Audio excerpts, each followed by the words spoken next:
Hey, what's up, everybody? It is Zach, the Dark Conservatarian, and I'm here with that's right, a news stream.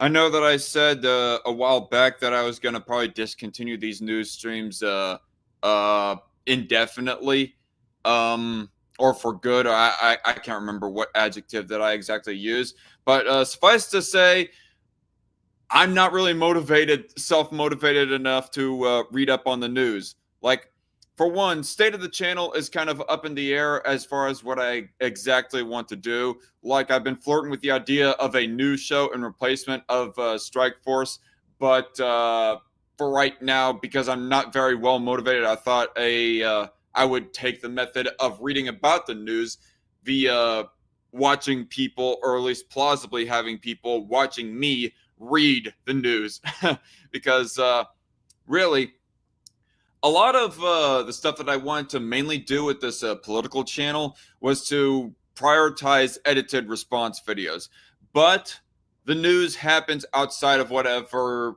pet issue that I want to put forth the full effort of trying to edit a video about, which is probably going to be abortion. Mainly is probably what I'm mainly going to be focusing on as far as the edited content goes.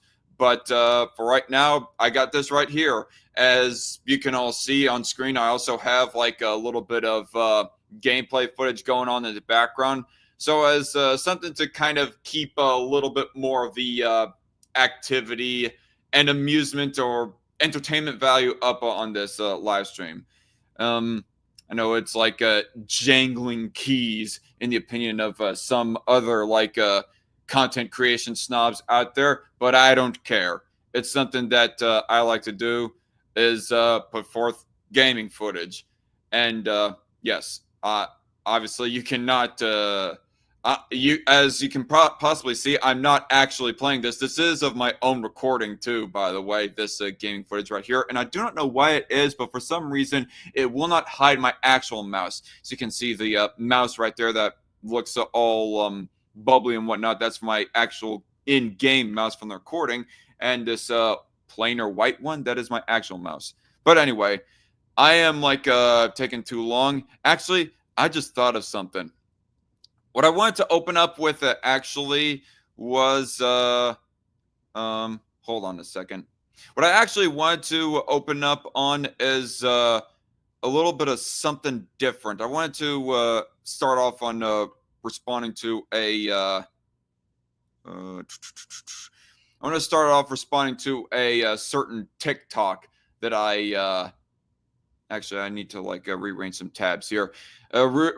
Respond to a certain TikTok that had kind of been bugging me for a bit, or not a TikTok, but a reel on Instagram more specifically, because I guess I'm like a sloppy and all over the place. But as a title sort of implies of what we're going to be researching and talking about today, it's going to be about the TikTok ban and issues relating to that mainly, like Trump and China and Trump's position on China. And yeah, I just wanted to read up about it, but I wanted to do it with people watching me because I am not very well motivated to do it purely on my own time. All right, so entire screen, also share audio. Okay, got it. All right. So, like I said, for starters, I wanted to kind of respond to this reel that had actually run across my feed like some days ago. And official Spiritwalker, he's actually somebody that I follow mostly for entertainment value because I find his cosplays to be kind of mildly entertaining to watch. And might I point out that I find it kind of funny that his real name is Brandon Johnson. I mean, I'm not doxing him. His name is right there on the screen, unless he's using a fake name.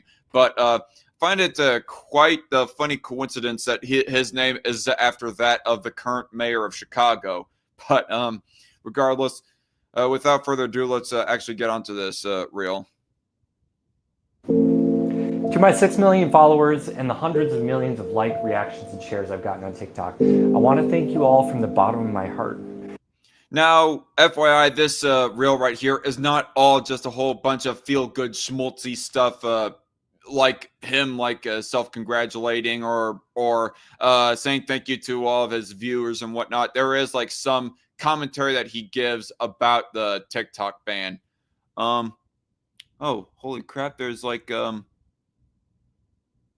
whatever. There was some comment that I actually saw a lot earlier this evening that I had given a like to, and it's no longer up there. It's buried down here somewhere for some odd reason. But anyway. For really changing what I thought could be possible in life. TikTok has changed my life, and for the better. It's allowed me to do things It has changed your life and for the better. You act like as if TikTok is the sole and only thing to have been able to have changed your life. Maybe I'm overanalyzing this statement right here, but it's quite funny that he would be saying that because and one thing that kind of bugs me about all the people who are like pro TikTok, not pro TikTok ban, but the people who are like pro TikTok the app but anti-ban of it is that they'll act like as if TikTok is some super special social media site when really, what about Facebook and Instagram? I mean, right here, he is posting on Instagram. So what's so super special about TikTok? I mean, if anything, TikTok, as far as I can tell, is like has only one function to its social media platform, and that is video uploading and, of course, commenting and so forth. So I guess that's two, technically speaking. But Facebook has that too. Instagram has that too. And X/Twitter has a function of that too, except you can upload even longer videos on Twitter and X. And for that matter, you can upload longer videos on Facebook too. The maximum time being like 10 minutes, but still.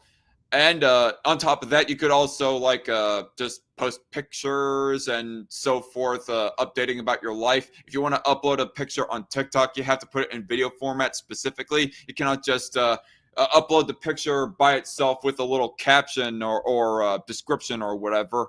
But no, it's weird. This weird defense that people take of TikTok, in my opinion. never thought possible. But I wanted to thank you guys. It's taken me a long time to get clear and concise thoughts about the TikTok ban. And as you guys can see, these supposed clear and concise thoughts are not that clear and concise. Well, okay.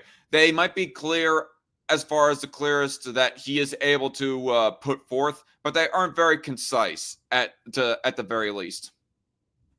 And I have to say, this is not about privacy. This is not about data. This is about...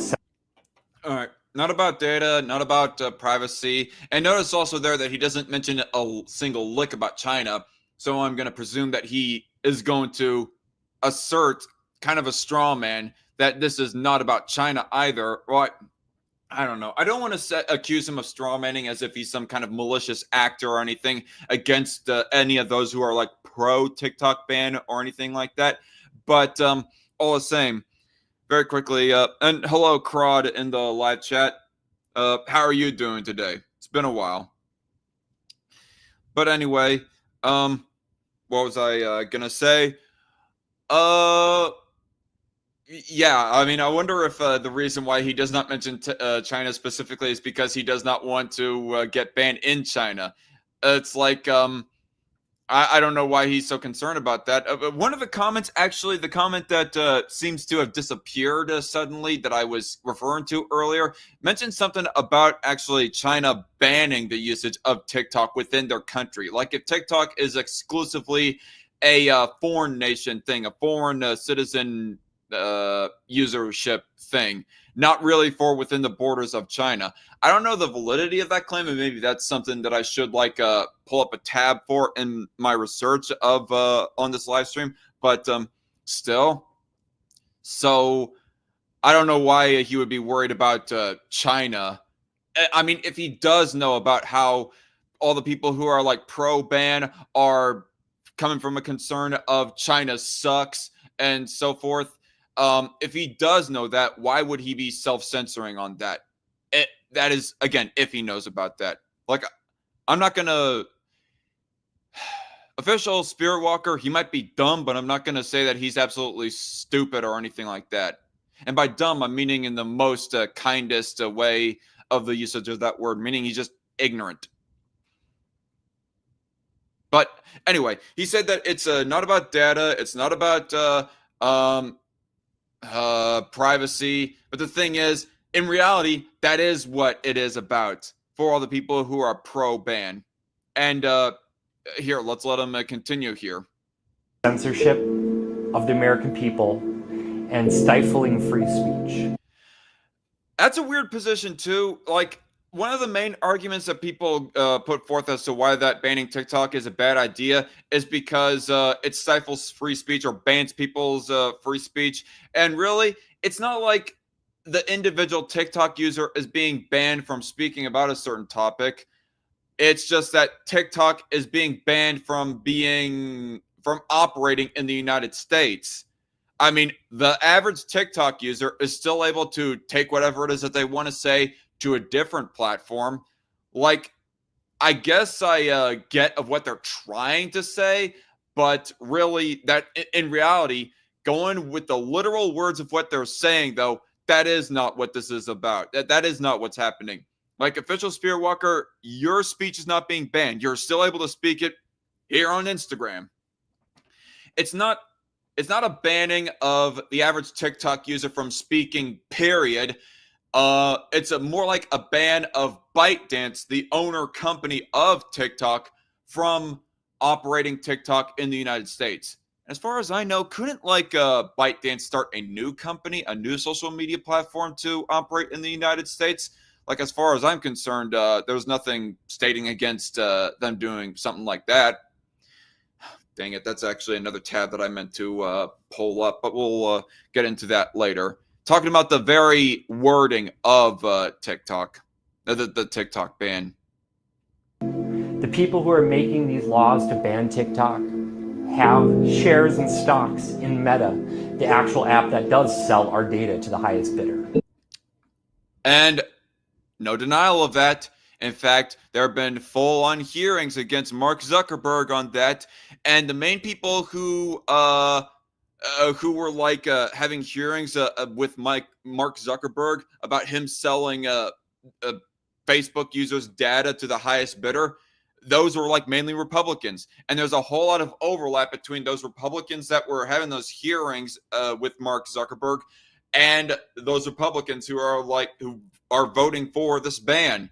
So it's not like they're exclusively separate from each other. The concern about Facebook selling data and China possibly exploiting data via TikTok. What else was I going to say? And even if we was to assume the most malicious intent on the majority of politicians that are voting for this ban right here, and they're just all who cares about Facebook? Even though that's not really true, but even if I was to assume that assumption to be correct, really, that is not representative of the entire, might I say, community or movement, whatever you want to call it, the entire group of people who are for the TikTok ban. Just because that those people do not have real concern about data or privacy breaches from China or whatever, does not mean that everybody within the community is not concerned with that. As a generality, that is what the concern is about. Specifically that coming from China, because obviously with whatever social media that we use, majority of the time we are always going to end up with our data probably being used for other purposes. We're always going to be spied on by freaking NSA or FBI. The main concern I think of the TikTok, the people who are pro TikTok ban is that they are, what am I trying to say? That they don't like the fact that China would do something like that, even more so than FBI or NSA. They're a little less scared, just a little bit less scared of the idea of NSA or FBI doing it than China doing it, if I was to steel man their position. And when I say there, I'm meaning that I'm kind of implying that I'm a little bit on the fence on whether or not I'm for or against the TikTok ban, which is what I guess I should have said a whole lot earlier in this live stream. But I am. I'm kind of on the fence, but I guess I do kind of lean more towards the idea of banning it for right now, anyways. But I don't know the full ins and outs of this subject, so that's why we're here. And hello, Frank JGZ in the live chat. What was I going to say? So, where was I last? Steel manning of people who are pro-ban, saying that they're concerned about China, and really, yeah. Just because that there are some people with a malintent within the community of people who want to ban TikTok doesn't mean that the entire community has no concern about data or privacy or China specifically. The thing that you neglected to mention there, Mr. Official Spiritwalker. I mean, to say that, because there's these malintent people, therefore it's not about data or privacy or China, is like saying that because that there are like some sexist, some unironic and legit sexist pigs who just unironically hate women, therefore banning abortion is not about saving babies. It's just about oppressing women. Like, just because there are some legitimate sexist people that really want to ban abortion just because they hate women doesn't mean that I'm going to suddenly throw away my position and no longer be for banning abortion. Just like in the same way that just because there are these politicians or whatever, supposedly, that have absolutely no concern about China or whatever, doesn't mean that I'm going to throw away the position of being for banning TikTok. At least that's not the make or break deal right there. Anyway, I think I've rambled enough. Let's let him continue. We are forming an oligarchy in America that cannot be denied. The oligarchy has existed for a while. I don't think the oligarchy has exists in the exact way that leftists say it does. I mean, leftists want to say that because rich people exist in general, that therefore it's an oligarchy. I will say that the idea of rich people like bribing politicians is oligarchical. I mean, I'm not going to disagree with that idea, but I don't know. What am I saying?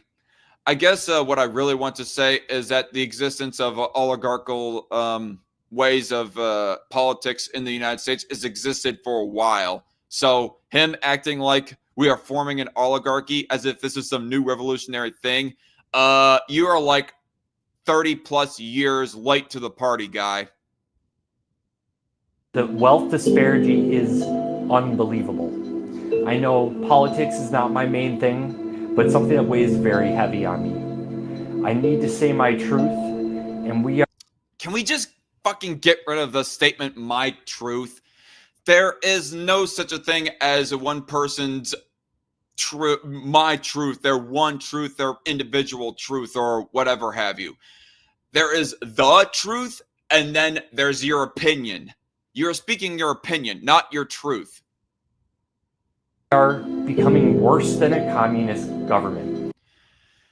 We're not there yet. Just because like one single petty social media site gets banned does not mean that we are becoming worse than a communist government. That is not the end all be all, is the banning of a freaking TikTok.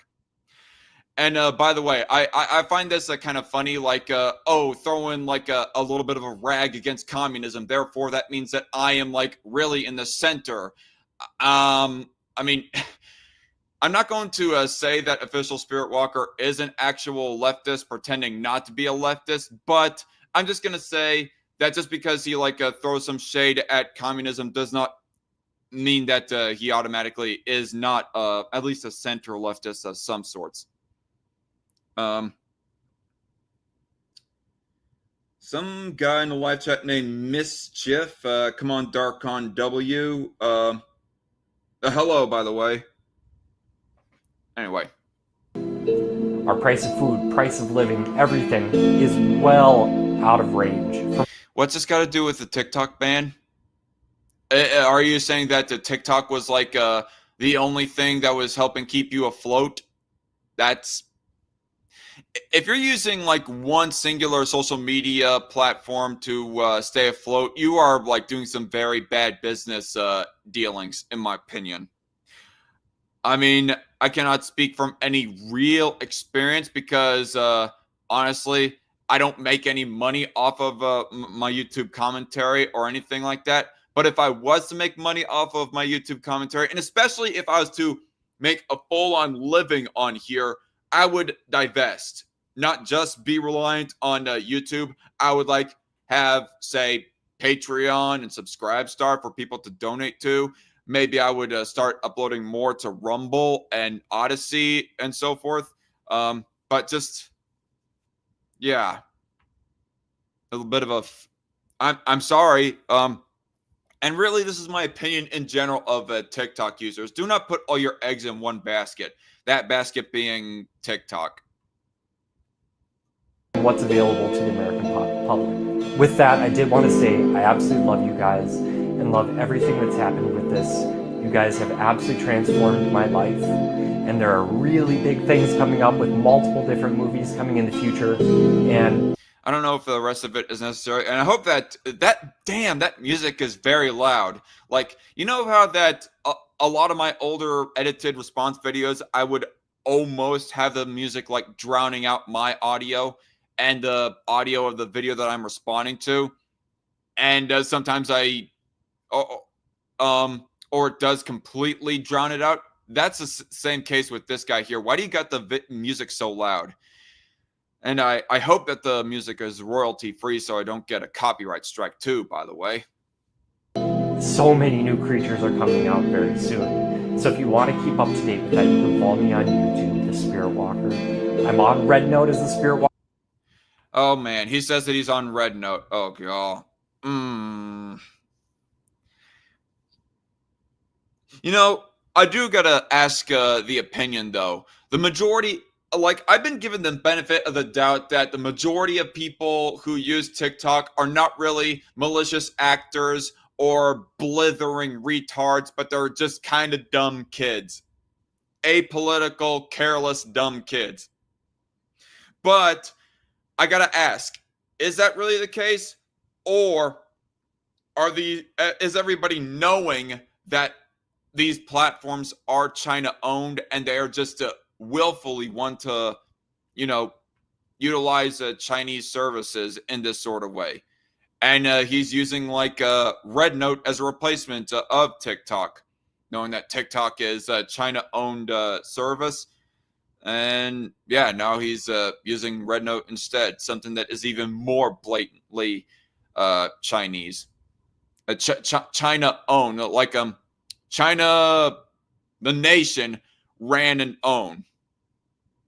Walker as well, and on Instagram. I really hope to see you guys all in the future, and it's been great. All right, enough of that. So I'm going to go ahead and rearrange some stuff here. Stop screen. And I don't know where it is with my freaking browser here of why that it keeps on whenever I want to like click a button on StreamYard here, it keeps on wanting to freaking it keeps on to want to God, what am I trying to say? Whenever I try to click a button on my StreamYard browser here, like begin stream or end stream or the screen share button, and it like pops up the window for selecting of what you want to do next, it just suddenly wants to like just disappear after a few seconds. So I gotta be like very quick to pressing the next button, or else the window is going to go away. I do not know what is up with that, and I don't know how to fix it, but it's frustrating. And it's honestly been a real pain in my ass for the last few months now. But anyway, so I don't know if we're going to watch any other media regarding this, but oh dang it, I forgot to actually pull up an article here about this next thing. But the next thing that I want to tackle in regards of China and TikTok bans, like honestly, in my opinion, even if I was to be fully pro TikTok ban, there is, in my opinion, at least, anyways, TikTok is probably one of the less of our concerns. I think what is a bigger concern as far as China goes is foreign Chinese billionaires or whatnot being able to buy land from the United States, buy land that is within the United States. That's a bit of a bigger concern to me, and I think it would have been better if, say, Trump was to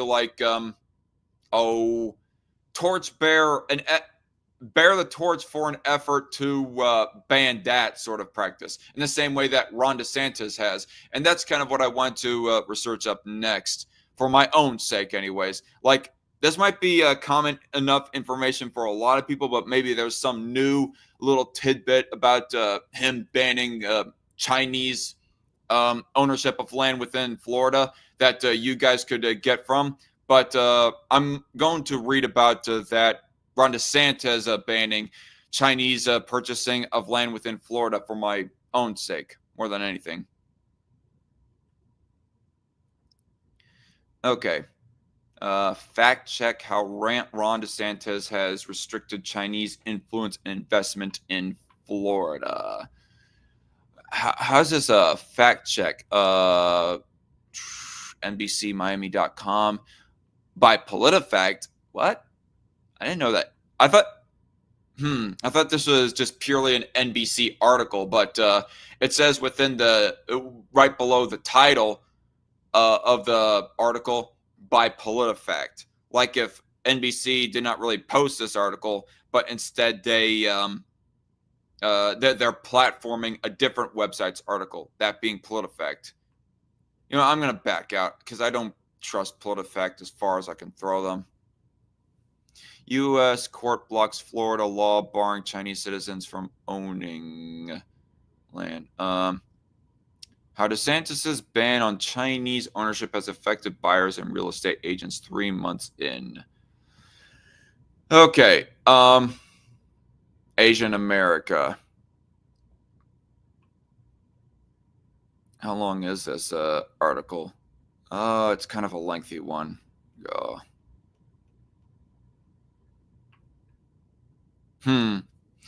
Sorry, folks. Ban on Chinese ownership has affected buyers and real estate agents 3 months. And, you know, I think I will go ahead and read this just for the sake of arguing for or against something as more vital as banning foreign ownership of domestic land. How do this from, or maybe I should go ahead and read something that is a little bit more reliable than than NBC News. The Week. I think I trust The Week a little bit more than NBC. So let's go ahead and just stick with this, I guess. So again, this is from The Week. DeSantis bans Chinese citizens from buying land in Florida.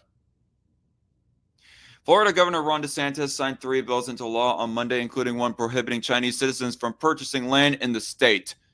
The new regulations are intended to counteract the malign influence of the Chinese Communist Party in the state of Florida, per a press release. Today, Florida makes it very clear we don't want the CCP in the Sunshine State.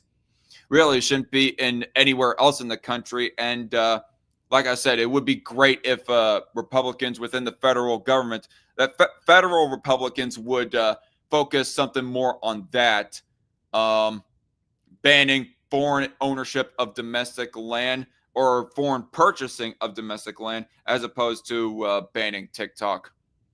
Not that I'm saying that banning TikTok is bad. I'm not saying in that statement that's good or bad necessarily, but I'm just saying that even if I was solidly for banning it, I think that banning this would foreign ownership of domestic land would be a higher priority, a better thing to prioritize on. DeSantis said at a press conference on Monday, "We want to maintain this as the free state of Florida."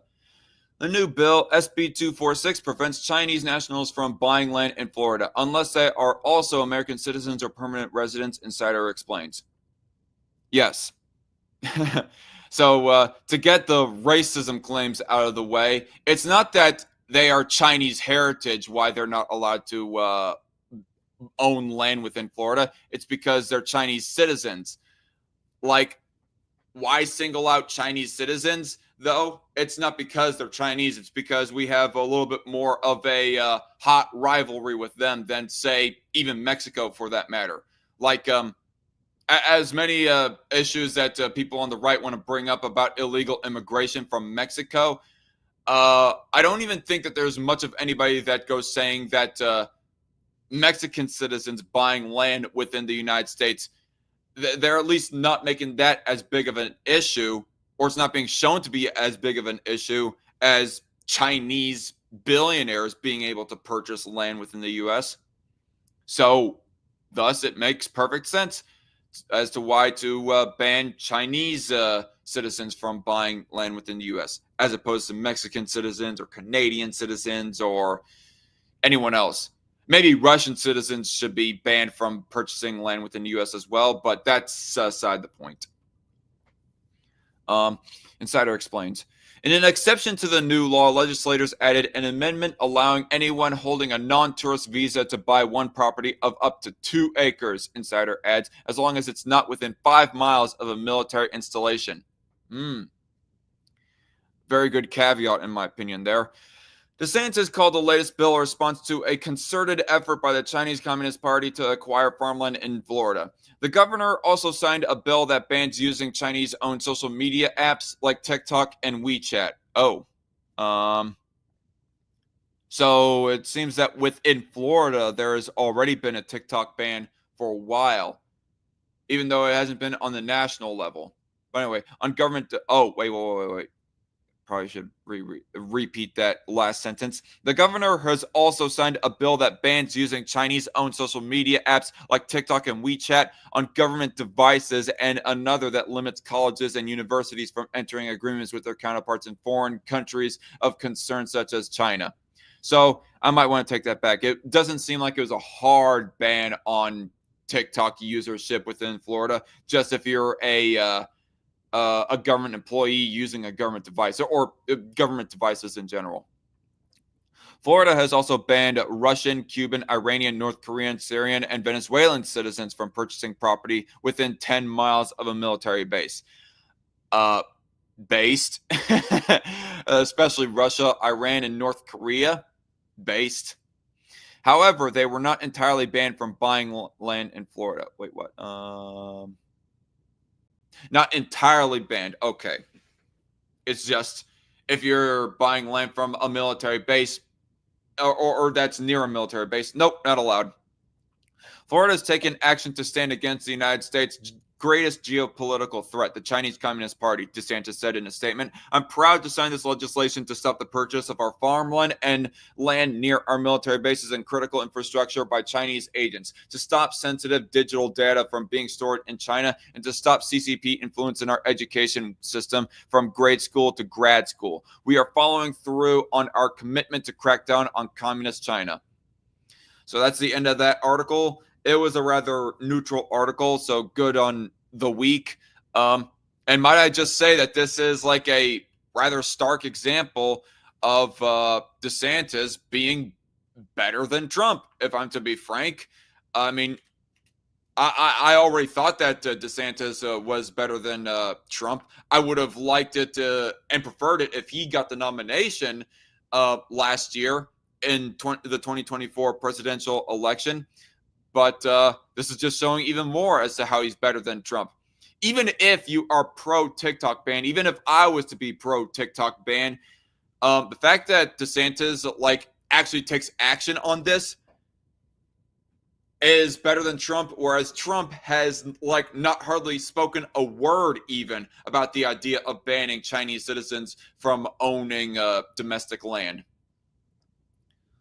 So, yeah, good on DeSantis. I just wanted to read that for context sake. Although I guess I should read this as well. This is from Reuters. U.S. court blocks Florida law barring Chinese citizens from owning property.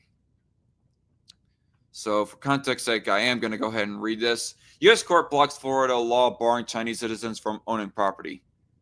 A U.S. appeals court has blocked Florida from enforcing a ban on Chinese citizens owning homes or land in the state against 2 Chinese nationals who were in the process of buying property when the law was adopted. In my honest opinion, if you are in the process of immigrating to the U.S., you can just rent.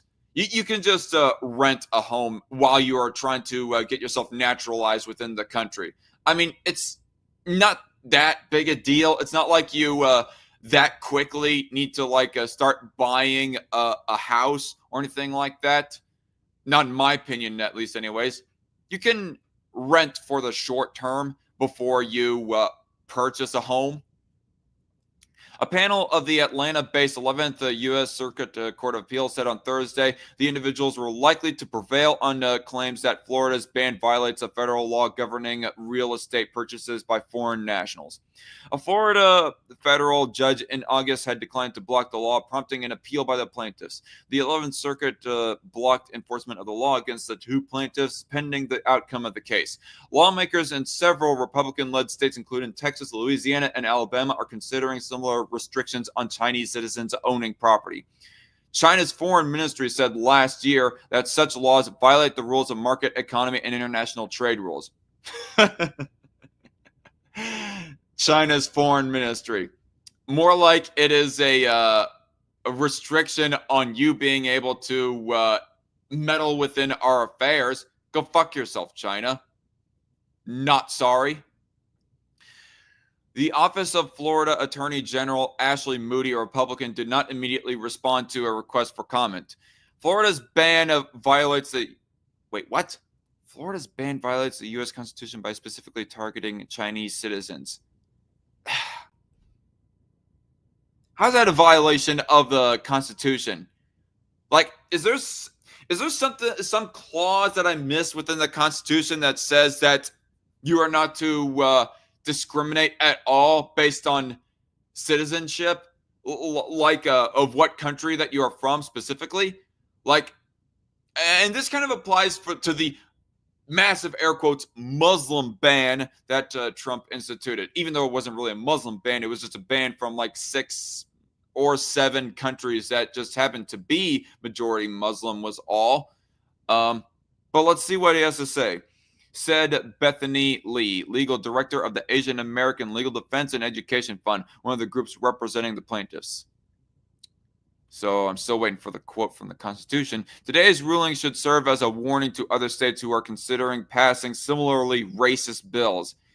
Oh, fuck. It's not racism. It is trying to defend ourselves from a foreign adversary is what it is.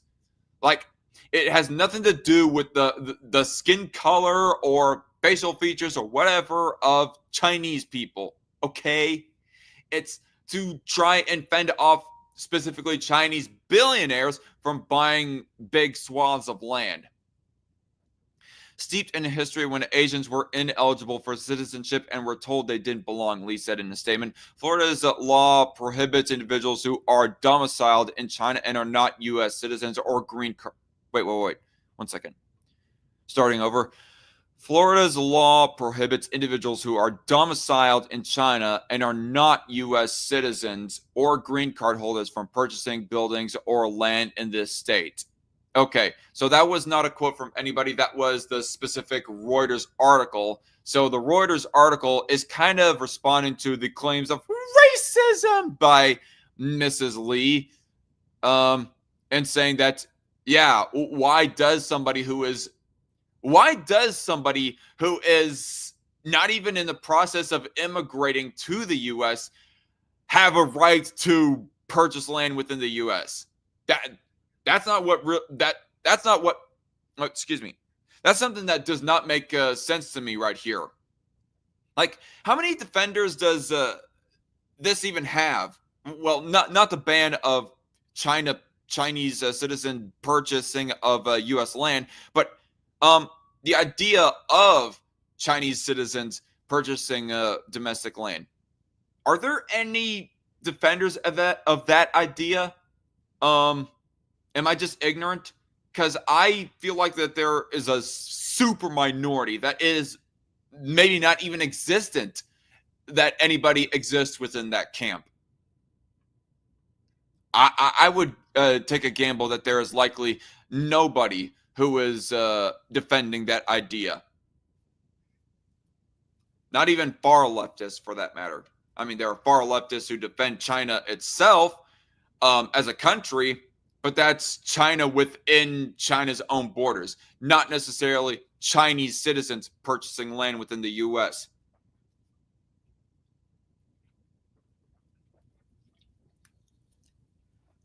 Of course, I could be wrong. There could be defenders of that idea. It also bars most citizens of Cuba, Venezuela, Syria, Iran, Russia, and North Korea from owning property near military installations and infrastructure such as power plants and airports. The law has a narrow exception, allowing holders of non-tourist visas from those countries to own a single property that is at least 5 miles from critical infrastructure. Republican Governor Ron DeSantis said that when he signed the law last May that it would help protect Americans from the influence of the Chinese Communist Party. Jumpstart your morning with the latest legal news delivered straight to your inbox, blah, blah, blah, blah, blah. So that was Reuters.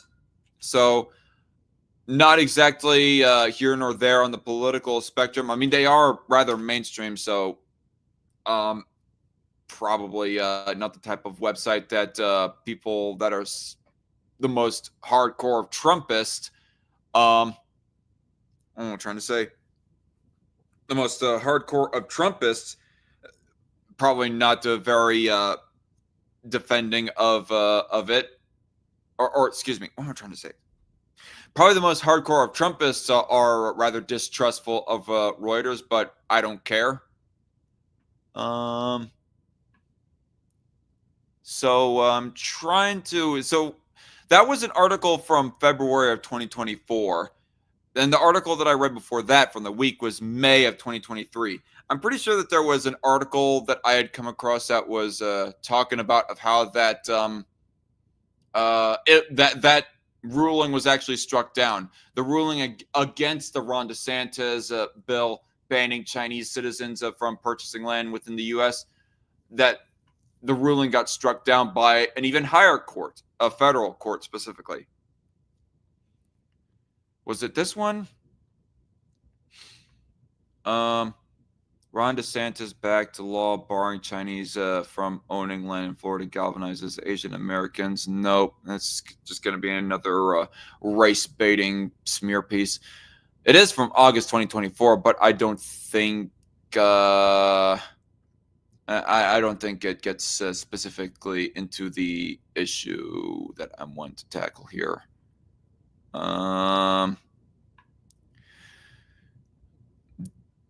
DOJ says Florida law signed by Ron DeSantis, no, continue without supporting, signed by Ron DeSantis, limiting Chinese land ownership is unconstitutional. No, that's not what I wanted. That was from June 2023. Anyways, Chinese citizens grapple with Florida, blah, blah, blah.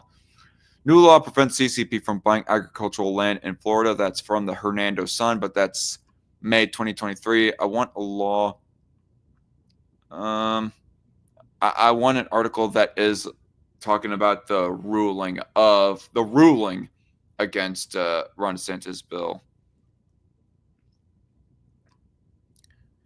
Federal Appeals Court narrowly blocks controversial Florida law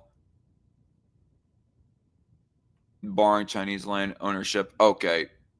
Nope, that's essentially the same story that we talked about last time. DeSantis back to law barring Chinese from owning land. DeSantis signs bill that bans Chinese citizens from buying land in Florida. Chinese citizens grapple with blah, blah, blah, blah. Okay. Get the YouTube notification on my face. Florida law discriminates against Chinese nationals trying to buy. You know what? Maybe I should search that up specifically. A Ron DeSantis bill on Chinese purchasing of land defended. Is that what I'm looking for? Court blocks Florida law barring Chinese citizens from... No, not that one. There was some other article that I thought I saw said that U.S. appeals court split over Florida... Okay. U.S. appeals court split over Florida ban on Chinese citizens owning property. That, again, does not go talking about what I want to be talking about. Or at least it's still repeating the last article that I just read.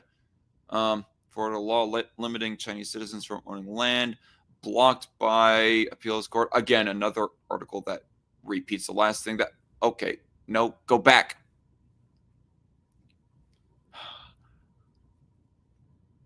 Why we're suing Florida's racist new property law? God. U.S. states ban Chinese land ownership using the post 9/11 era. Ron DeSantis backs a law barring Chinese from owning land in. Excuse me. DeSantis' ban on Chinese land purchases in Florida. What's this say? Ron DeSantis backed a law barring. Wait. That's just a reposting of an earlier article that we saw that does not get to what I'm looking for. Governor DeSantis trashes Senate proposal to unwind crackdown on... That's not it either. China-owned company expanded near Florida military base under... Wait, what? China-owned company expanded near Florida military base under DeSantis governorship. What? This is from the New York Post, by the way, people. So... And this is in November 2023. So this is sometime after the original article that we read there. Okay. Why? I thought that the ruling saying that the bill was unconstitutional was after this time. Was after November 2023. It wasn't until February 2024. I thought. So there's something not really lining up with the timeline here. I mean, was the bill itself just ineffective? Or what's going on? Oh, man. Now I'm in a bit of a rabbit hole here. Sorry, folks. It's a research stream. So a research stream is going to be a little bit messy and all over the place. So please forgive me. Either, I don't know, either stick around or don't. I mean, I hope you enjoy the content regardless, but still, I'm going to go ahead and read this right now. China-owned company expanded near Florida military base under DeSantis governorship. This is from, again, New York Post. Not exactly the most anti-right-wing website here. Republican presidential candidate Ron DeSantis, who has touted his tough stance towards China, stayed quiet when a subsidiary of a U.S.-sanctioned Chinese company expanded fewer than 15 miles away from a Florida military base during his time as the state's governor. Fewer than 15. From the article that we had read a lot earlier, it said 10 miles, that you're not allowed to build within 10 miles of a military base. So this isn't really contradictory to the law. It could be that the Chinese purchasing of the land could be like within 12 miles instead. Something, yes, less than 15, but still more than 10. Hello, Red Feather in the chat. How are you today? Hope you're well.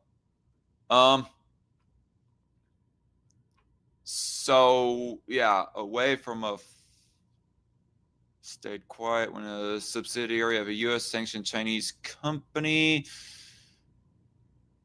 Yeah, I don't know. Well, I don't know why Ron would stay silent on this thing. That doesn't really make sense. But it's even with this taken into consideration.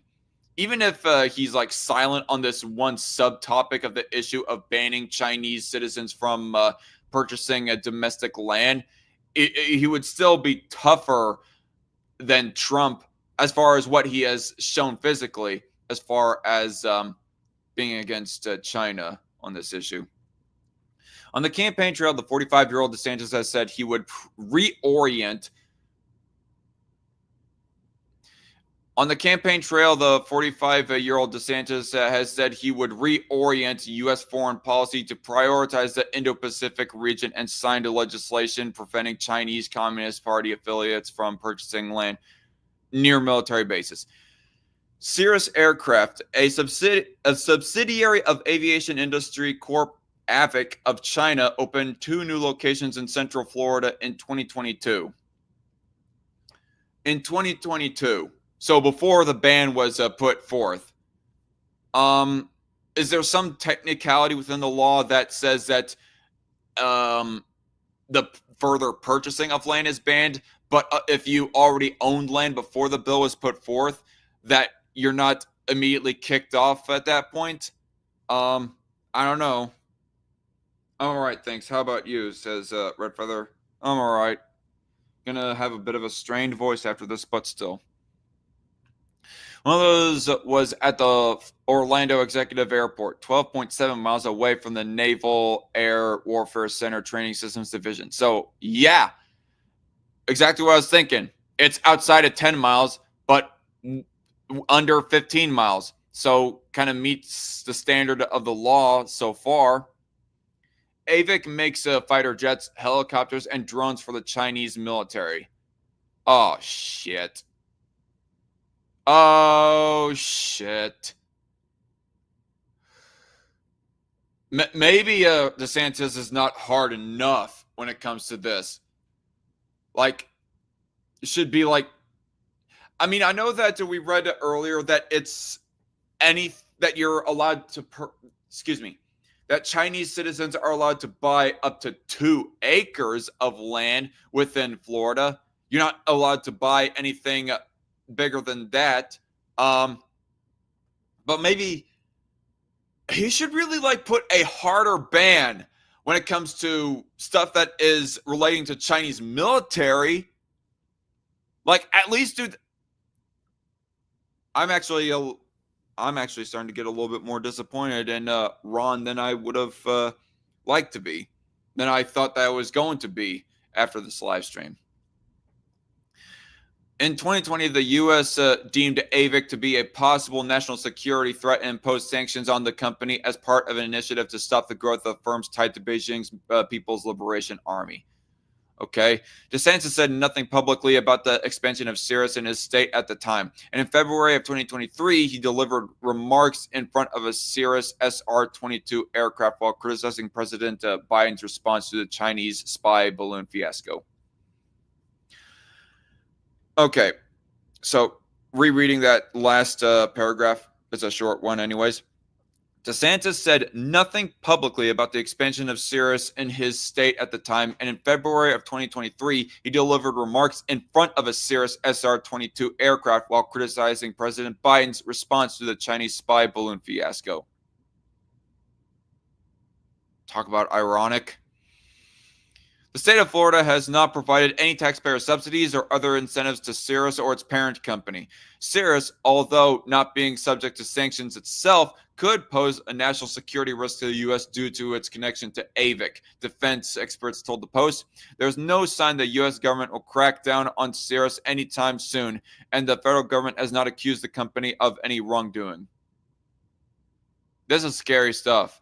This is an old article right here, but November 5th of 2023, but this is still concerning stuff. Why didn't this make more news than it actually did back a couple of years ago?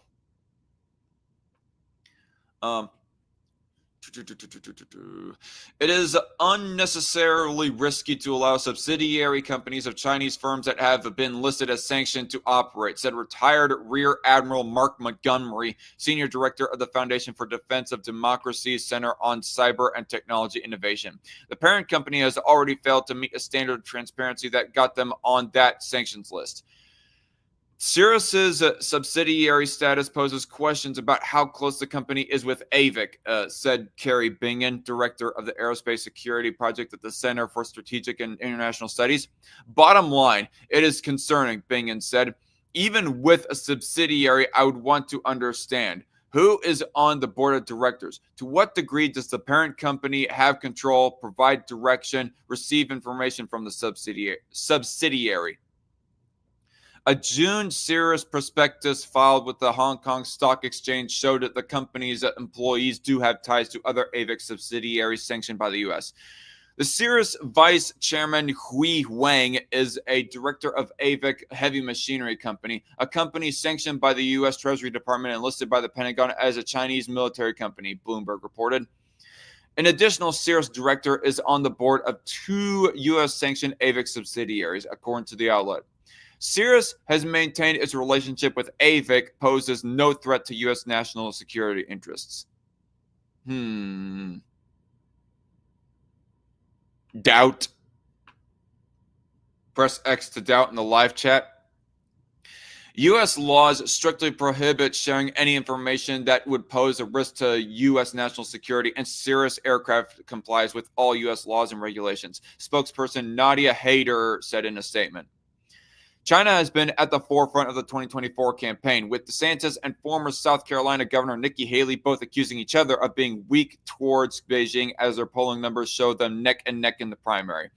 Facts matter, DeSantis press secretary Brian Griffin told the Post. Ron DeSantis uniquely recognizes the threat posed by the Chinese Communist Party and spent his governorship working to end pre-existing state ties with China and build up protections against future Chinese incursions. Nikki Haley spent her governorship courting Chinese businesses to South Carolina, calling them a friend and failing to pursue corrective efforts to safeguard her state from the threat of the CCP. As president, Ron DeSantis will ensure America wins and China loses. Nikki Haley's past actions show that she would continue to roll out the red carpet for the CCP, which is disqualifying for anyone running for president, Griffin added. As Governor DeSantis has signed bills barring sensitive data from being stored on CCP-owned or affiliated servers, stopping state colleges and universities from being subject to Chinese influence, and blocking access to CCP-affiliated apps like TikTok on government devices. Red Feather presses X in the live chat. He also signed an executive order prohibiting government entities from procuring technology from CCP-affiliated companies. Never back down. The super PAC backing DeSantis recently launched an ad focusing on South Carolina donating 197 acres to a Chinese fiberglass company during Haley's tenure as governor. Haley has argued the project helped the economic development of her home state. Chinese investments in South Carolina more than doubled while Haley was governor. According to the Washington Post, and companies with affiliations to the CCP received 1,500 acres of land. 1,500 acres of land. Wow. So on the one hand, the New York Post here is critical of DeSantis, or at least exposing of one thing about DeSantis, but is also like on the attack against Nikki Haley in kind of DeSantis's favor. She also lobbied the Commerce Department to reconsider its high tariff on the China-affiliated company Giddy Tires. Meanwhile, Haley has accused DeSantis of attempting to hide his previous efforts to recruit Chinese companies to Florida by scrubbing a government website of references to such ties. End of article. So I'm going to go ahead and share this article on Strike Force News Discord channel on my Discord server, as I'm going to link that in the description box after I'm done with this live stream, on top of multiple other ones. China and Bill Gates own tons of land in America. Right? Yeah. It's not good. Let's see. How am I going to go forward from here? So I want to research if there is any news about DeSantis and the whole Cirrus thing. but also about DeSantis's purchasing, his ban on Chinese purchasing of domestic land, if that has been upheld. The one article saying that the ruling against his bill has been struck down. Federal judge upholds DeSantis ban on Chinese purchasing of land.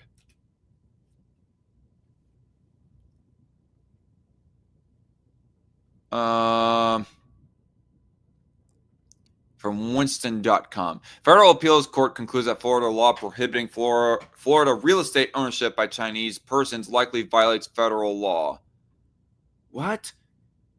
I swear that I could have read some article that said that his ban on that had been upheld. Another freaking website here that says that goes talking about the appeals court that struck down DeSantis's bill, but not talking about the federal, the judge above, however the hierarchy goes, upholding his bill after the fact. Let me read that again. Federal appeals court concludes.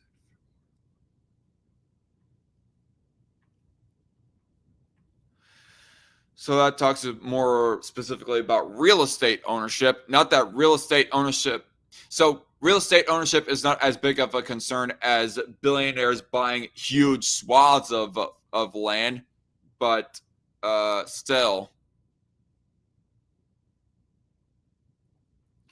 Reason.com, Florida limits on ownership of real property by Chinese citizens are preempted by federal law. Okay. Not going to go into that article right there. U.S. judge won't block Florida law barring Chinese citizens from owning homes. So this is a much older article that goes all the way back to August 17, 2023. So that was before, going according to the timeline here, that would be before the one article. God, what was the article? Going before the one other Reuters article that said that his bill got struck down. So I'm trying to find something that takes place after the ruling against his bill. Florida judge refuses to halt law restricting Chinese land ownership. Maybe the articles that I was seeing that said judges were going to go ahead and uphold his law, maybe those articles were articles that took place before the one appeals court did decide, yeah, no, it's unconstitutional, we're going to strike it down.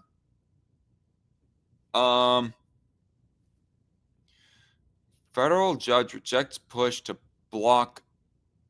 This is, again, an August 17, 2023 article, but from Politico this time, saying federal judge rejects push to block Florida Chinese land ownership law. Ruling on Florida's new Chinese land ownership law appealed. Tampa Bay. A Florida judge ruled Thursday that a new Florida law restricting people from China from owning property in the state can be enforced.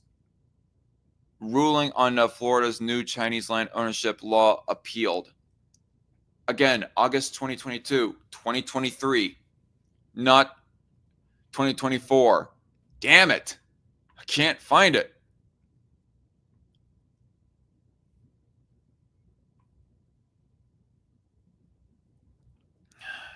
You know what? Maybe I should just accept that I was mistaken.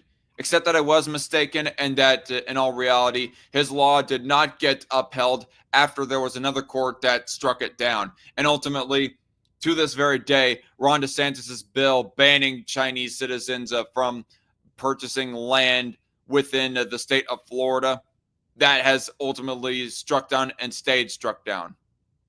So yeah, I guess I was wrong. It was ultimately struck down and stayed struck down. But what about this whole issue of DeSantis and China-owned company expanded near Florida military base under DeSantis governorship? I might have to save that for some other time. I don't know. If this is true, if it's fully true that DeSantis was just going ahead and like allowing Chinese-owned companies to build their military hardware within Florida, as opposed to saying, nope, go away, go back to your own home country for that shit, well, then that would be a huge knock against DeSantis. But again, I'm going to have to look into that later. Right now, this live stream was not meant to be this much about DeSantis. Like, I got talking about DeSantis way more than I originally wanted to.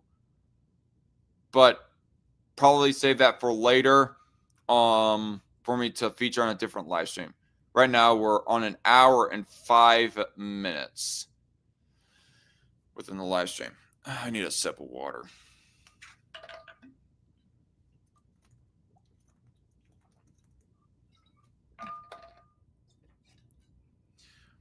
I'm not ranting monkey. I am not used to talking this much for this long. Dang it. No. Okay. So, this next article is from Yahoo Finance, and it says Trump eases up on China. So it's kind of giving us a little bit of a history lesson about the evolving position on China from Trump. And usually, doesn't Yahoo Yahoo does not post their own news articles, do they? They just platform other news sites' articles on their website, don't they?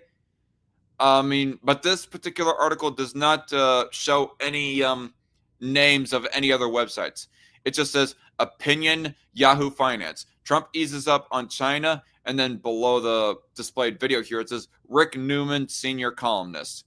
No mention of any other website. So maybe Yahoo does post their own news articles and they don't just platform other articles. But regardless, we're going to go ahead and go along with this. Incoming President Donald Trump. So this is like January 3rd. So before the inauguration had happened. Just for the record, people. Incoming President Donald Trump poses as a China hawk. A hallmark of his economic plan is higher tariffs on Chinese imports to help boost U.S. manufacturing and stunt China's dominance. He also wants to revoke trade privileges China enjoys with the United States and block China's power in other ways. Yet Trump seems to be softening on China before he even begins his second term. And as I was reading this article, it was rather frustrating. Like, yeah. Ultimately, I did vote for Trump. My hope was kind of that he was at least going to take a somewhat of a strong stance on China, at least stronger than what Biden did and Kamala would have if she had gotten elected. But taking this into consideration, have to be honest, it's not looking that good.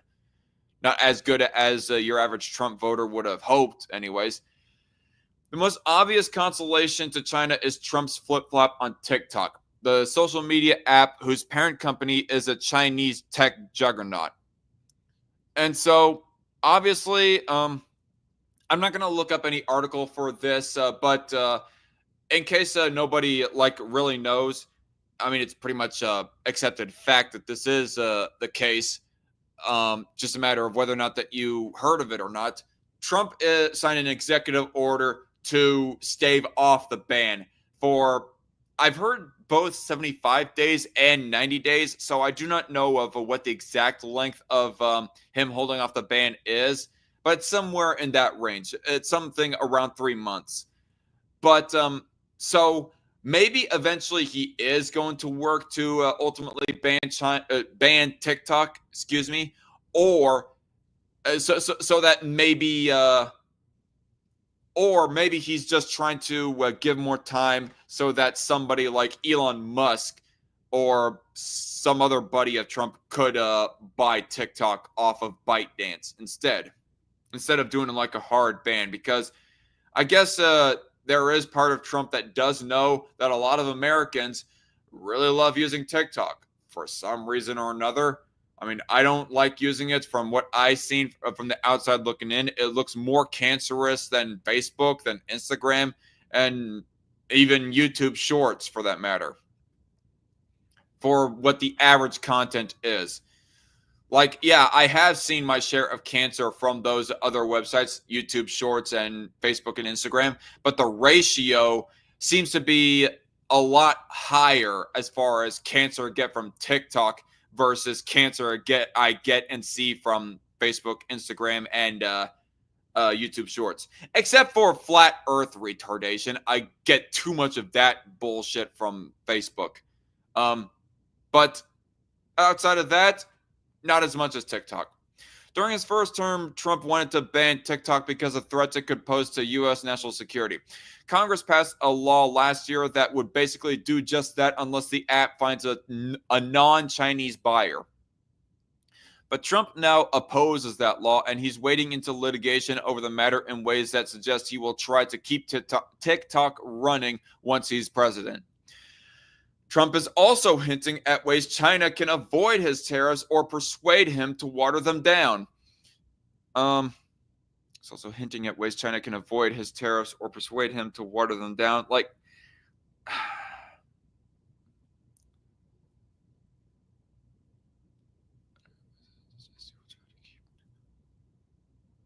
sorry, I was thinking right there for a moment there, folks. Trump's rhetoric toward China and its autocratic leader Xi Jinping is far more complimentary than it was at the beginning of his first term. Like, might I say, just a side note, that for him to be a little bit more diplomatic with a dictator in general, that in of itself is not bad, just as long as the physical substance of what he is doing, I guess I should not be saying physical substance, but practical substance. Just as long as the practical substance of what he's actually doing actually shows that he's harsher on said dictator than what his words would lead off to be. But let's see. Trump has even suggested that he could back away from Taiwan, which Xi considers a breakaway province and wants to reclaim, which he possibly could if the United States steps aside. That's terrible. Trump suggesting that he would back away. Like, why has he even suggested he could back away from Taiwan? Let me just say this. Like, the only way that I would be for the U.S. Stepping in a Taiwan and Chinese conflict or trying to mitigate such a conflict away from happening is because of the fact that a lot of our processor chips are manufactured in Taiwan. That would be the only way that's probably the only reason why I'm concerned about this issue. But might I say, if the U.S. was to create our own like chip manufacturing, I can't even remember what exactly the processor chips are called, but if we were to make our own chip manufacturing plant here in the States, then Taiwan would be considerably less of a concern, at least in my opinion, in my mind anyways. Like, yeah, it would suck if China was to conquer the people of Taiwan, just like it sucks of how that China like massacred everybody at Tiananmen Square just because they were protesting and wanted their free speech. But is it something that the United States needs to get in a hot war with China over? There's a lot less case for that if we were to create our own chips as opposed to rely on Taiwan for them. But anyway, that's my opinion right there. In a nutshell, Trump is staffing his administration with China hawks, and his bite could turn out to be more worse than his bark. So yeah, kind of what I was saying earlier. Don't care what words he says to a dictator, as long as what he does in practicality is harsher than his words. But Trump could also use those hardliners as bad cops, threatening punitive policies as a setup for Trump, the good cop, offering deliverance, so as to possibly make himself look good, I guess. TikTok will be an early test. The 2024 law was mainly meant to force TikTok parent ByteDance to sell the company to an owner not based in a country designated a national security threat to the United States. The concern shared by many Republicans and Democrats alike is that TikTok has voluminous data on its 170 million American users, and that the Chinese government could abuse that data if it ever wanted to, which would be legal under Chinese law. Yeah, but Chinese law isn't always the same as U.S. or even international law. As far as Democrats being concerned about this, I mean, who are those Democrats? Tulsi Gabbard? Robert Kennedy Jr.? I mean, I don't know of many Democrats that would be concerned about that. Yeah, anyway. I mean, if there are more Democrats than I believe before that are concerned about China, well, then good for them. And I'm glad to be proven wrong on that. But as far as I know, it's just, I'm kind of doubtful, kind of skeptical of that. If TikTok doesn't find a suitable buyer, the U.S. app would be forced to stop offering it. The U.S. app would be forced to stop offering it. I think what they meant to say was the U.S. App Store would be forced to stop offering it, and U.S. hosting services wouldn't be allowed to support it. People could keep the app on their phones, but without updates. It would degrade indefinitely. The deadline for compliance is January 19, one day before Trump takes office, but the law gives President Biden the authority to defer the deadline by 90 days if he chooses. To defer the deadline by 90 days if he chooses. Or allow Trump to defer the deadline? I don't know. I find that a bit of weird. That bit of wording to be kind of weird and confusing. But anyway, TikTok challenged the law, but in December, a federal appeals court ruled against the firm. TikTok appealed to the Supreme Court, which will hold a hearing on January 10. Trump has emerged as a wild card in the case. In 2020, during his last year as president, Trump signed an executive order meant to banish TikTok, citing concerns about the Chinese Communist Party using the app's data to build dossiers of personal information for blackmail and conduct corporate espionage. A judge struck down the order just before Trump left office. The 2024 law is similar to Trump's order, but as legislation, it's far more thorough and on much firmer legal ground. Excuse me. Trump, however, changed his mind. Last March, he said he opposed the TikTok ban because it would benefit rival Facebook Meta. Last March, he said he opposed the TikTok ban because it would benefit rival Facebook Meta. I mean, honestly, okay. I dislike the Zuck as much as the next right-winger, but is Mark Zuckerberg really that much more of a concern than the CCP and TikTok? I mean, I'm pretty skeptical of that. I'm back. My tablet crashed. No problem, Red Feather. Which he described as an enemy of the people. You know, the CCP is a bigger enemy of the people, Trump. What changed between 2020 and 2024? Facebook blocked Trump's account following the January 6, 2021 riots at the U.S. Capitol, apparently putting Trump in a retaliatory mood. I guess TikTok, there was no word about whether or not Trump would be banned from using TikTok. Then again, I don't think Trump had a TikTok account to speak of, so I guess it was a moot point. But I don't know. It seems like some good old butthurtness from Trump there. He's all like, you offended me. Therefore, I am going to start favoring this one rival of yours. Even though this rival of yours was also my rival once, but now I'm siding with them because you decided to knock me off your platform. What petty bullshit is that? Facebook co-founder Mark Zuckerberg has since tried to make nice with Trump, but Trump still seems to be on TikTok's side. On December 27, Trump's legal team filed a brief with the Supreme Court asking the justices to postpone a decision until he becomes president and can weigh in. President Trump opposes banning TikTok in the United States at this juncture and seeks the ability to resolve the issues at hand through political means once he takes office, the brief says. What does Trump really want? Credit, probably. The most likely outcome is that the Supreme Court upholds the 2024 law and ByteDance has to sell its prized possession. Either that or Trump is able to be the one to take credit for banning TikTok. Because let's be honest, January 19 of 2025, Biden was still president at that time. And if the start of the ban that we would come to know it within the future and the history books, if it was to happen then Biden would take credit for that. As opposed to if Trump was to like postpone it and the start of the ban was to officially start some later month or whatever.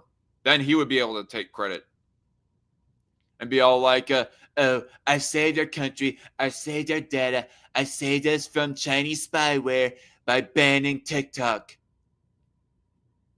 That lazy Joe, he wasn't able to do jack about it. I almost said jack shit. Redfeather says, but Zuckerberg is a robot, LOL. I posted an article about Chinese land ownership in America in Discord if you're interested. Okay.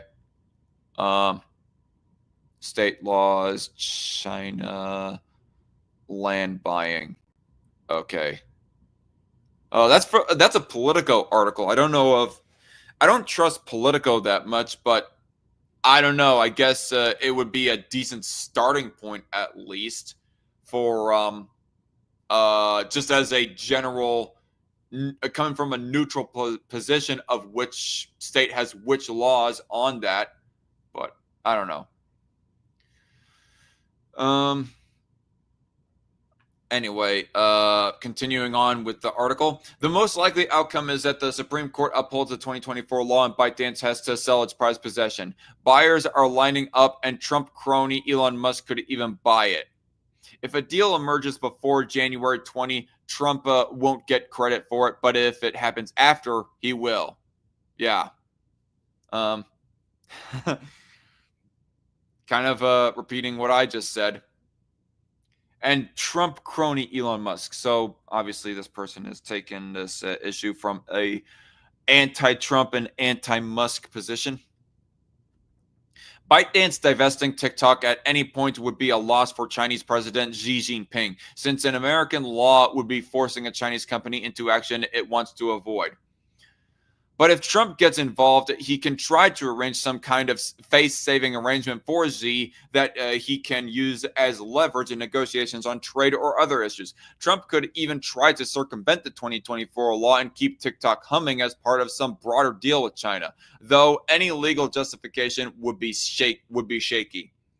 Trade will be a bigger test of Trump's temperament toward China. He has proposed tariffs as high as 60% on Chinese imports, but has also suggested there's a way out. He might back down if China does a better job of interdicting shipments of deadly fentanyl to the United States.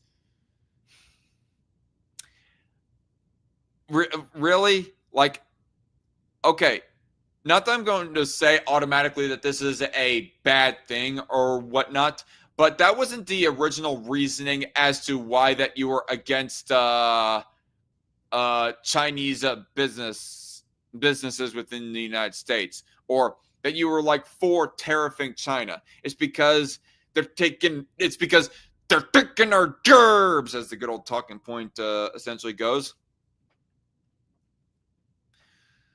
Anyway, but that's aside the point. That's a totally different rationale than the one Trump used when he started imposing tariffs on Chinese imports in 2018. Back then, Trump said over and over that China was eating our lunch, among other things. Trump's demand then was a decline in the U.S. trade deficit with China, arguably harder to accomplish than a crackdown on activities that are already illegal, even in China. Trump and Xi are both adept at declaring victory when there is none, and could easily claim they've reached an unprecedented deal to stop fentanyl flows, even if not much changes. Trump also has kind-ish words for Xi Jinping these days. In 2023, Trump called the Chinese autocrat a brilliant man with Hollywood good looks. He repeated the praise last fall, adding how impressed he is that Xi controls 1.4 billion people with an iron fist. Oh, man. Get Xi's cock out of your mouth. Like, for what, first of all. And secondly, why are you praising a guy for being a dictatorial dick towards 1.4 billion people? Controls 1. Like, I know that we like to indulge into the memes of like some like fictional character being a dictator with its citizens, like those Warhammer 40k memes of how the God Emperor is taking control of the circumstance. He is controlling the Imperium of Man so as to direct them to the greater war against the filthy Xenos. I know that we like to indulge in those memes, but that doesn't mean that it becoming a reality is a good thing in anywhere in the world, be it in China or the United States. This is just dumb. Absolutely stupid.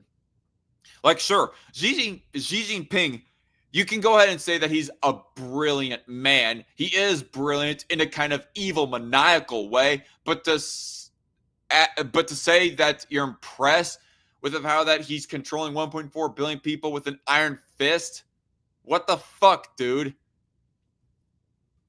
I guess there is two ways that the word impressed could be used. He could say that he's impressed and that, that's quite the accomplishment. Still evil, though. Or could be impressed as in, yeah, that's quite the accomplishment. Good job. If it's the latter, well, then fuck Trump at that point.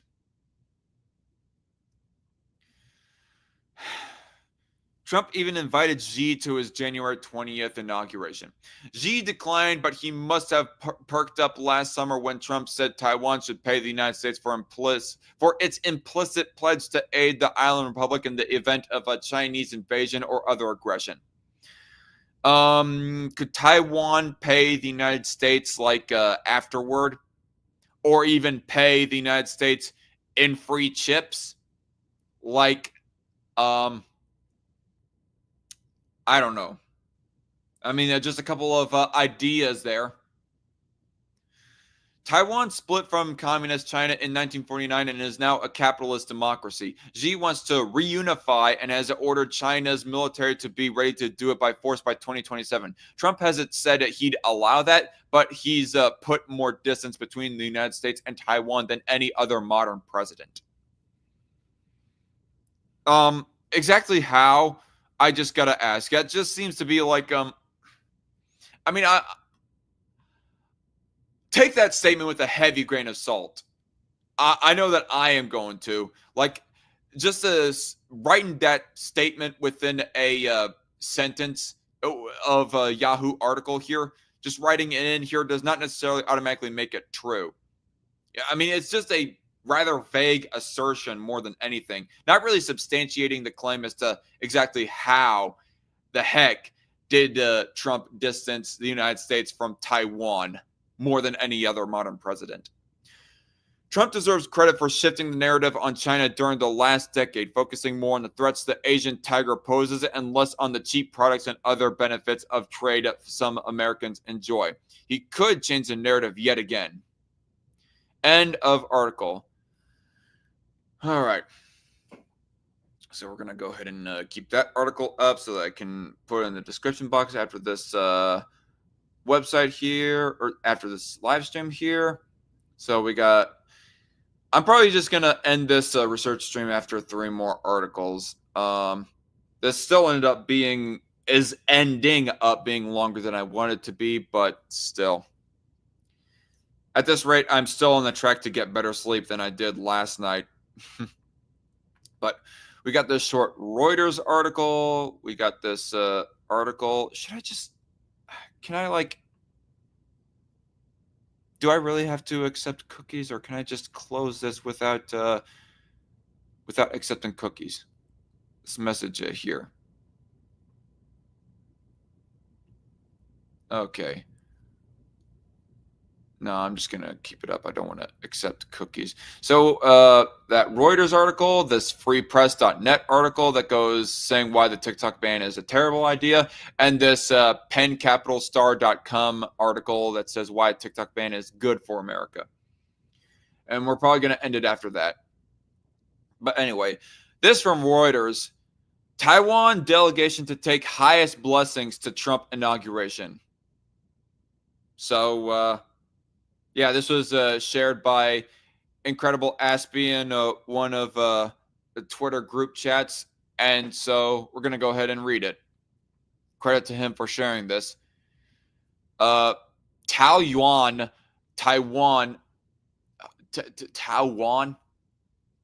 Wait. So Taoyuan. Is that another way of spelling Taiwan? Whereas in the typical way that we spell Taiwan, we spell it Taiwan. Maybe it is. I don't know. Or maybe it's a individual city that is loosely named after the island of Taiwan. I don't know. I'm overthinking it. January 18, Reuters. The head of Taiwan's delegation to next week's inauguration of Donald Trump as U.S. president said on Saturday he was going there to extend the island's highest blessings to the United States. Taiwan, which China views as its own territory, enjoyed strong support from the first Trump administration, including regularizing arms sales, which have continued under President Joe Biden. Okay, so that's I'm glad to know that, because there have been like a little bit of conversations behind the scenes suggesting that Trump had did nothing for Taiwan, and I was a bit skeptical of those claims. But this seems to be providing a little bit of evidence for the idea that Trump did, in fact, do something for Taiwan. Of course, I guess Biden kind of did too, by at least allowing the further sale of arms to Taiwan. But Trump started that. So there is that to take into consideration when it comes to how friendly or enemy-like that Trump is to Taiwan. But Trump unnerved Taiwan on the campaign trail by calling for it to have to pay to be defended, which I'm not going to say is automatically a bad thing, but what would be kind of I don't know. I'm not going to full-on advocate for like war hawking and all that stuff, but I don't like the idea of China having control of all of our chips. Like, I don't know, maybe it would be best if the United States was like less dependent on technology as it is nowadays. But at the same time, I don't want us to be crippled in that sort of way by China. If we were to like ever get in a more heated conflict with China, they start cutting us off from those processor chips, and therefore electronics is more expensive if they ever get made at all anyways. So I don't know. It would be kind of disappointing if ultimately Trump was to not back them full stop at all by saying, oh, you're not paying for us, you're not paying your bills. Well, okay, we're just going to cut you off now of military aid. That's not exactly the smartest of moves, in my opinion. So it's okay for us to have phones made in China, but not to use an app from them? Makes no sense, lol, says Red Feather. I mean, there is that bit of a thing to consider right there, Red Feather. I mean, if I was to argue more in favor of the ban, and this is kind of why that I am not hardcore in favor of the ban, because ultimately we do have a lot of our economy tied with China in the way of cheap labor and so forth. So it might be just a little bit slightly contradictory to be all like ban TikTok, but don't tariff or whatever business is doing business with China and take that business back here to the States. What am I trying to say? I don't truly fault anybody for like using TikTok, because at the same time, we still do use phones that are ultimately produced there. But if I was to argue a little bit in favor of the ban, phones are a little bit more of a necessity in our modern era than using TikTok. All that TikTok does is just provide brain rot entertainment for everybody, with maybe a little bit of a side of some little bit more wholesome and genuinely comedic entertainment, but mostly brain rot. Whereas phones are a higher necessity in order for us to communicate with each other, for us to have information on the go instead of having to grab a newspaper that is rather limiting or go to a computer that is rather bulky and stationary. But then again, maybe there is other cell phone companies that produce their phones in other places outside of China. Like, does Samsung base a lot of their manufacturing in Japan or something? Might be something worth looking into. I know that I have a Samsung phone. I know that Apple iPhone is mostly produced in China, but what is Samsung? Is that Japan produced? I'm not sure. But I guess that would be more the argument on why it is best to sooner ban TikTok than to hold it off and ban TikTok after we have made sure that all cell phone production is done in countries outside of that of China. Is that TikTok is not a necessity, but phones in our modern era kind of are, just a little bit. Red Feather says, true, I was just saying that if they wanted to spy on us, it would be fairly easy with an electronic device we carry everywhere. Except, I think, I don't know, it might be something worth more looking into. Isn't there some kind of anti-spyware, some kind of international or national anti-spyware program within the apparatus of the U.S. government via CIA or otherwise? I don't know. I don't know who would manage it or who does manage it, but isn't there some kind of anti-spyware that counteracts whatever spyware that China might try to put on our phones without our consent or otherwise? I don't know.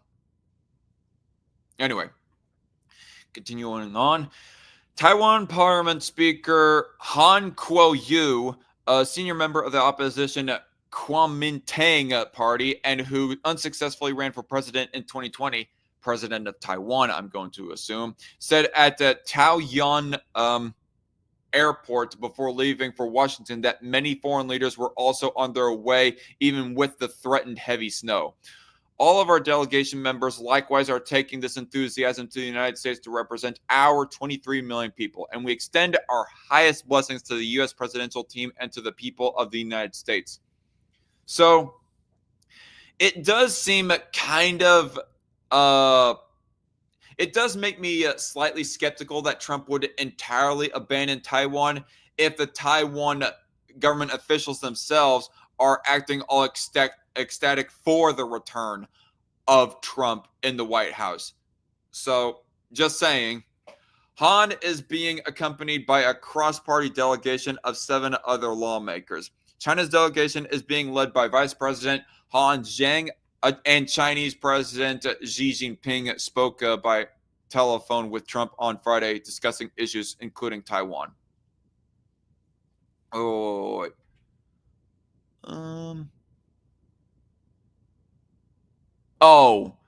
there are 2 different Hans here. There's a Han Kuo-yu and Han Zhang. Han Kuo-yu is of Taiwan and Han Zhang is of China.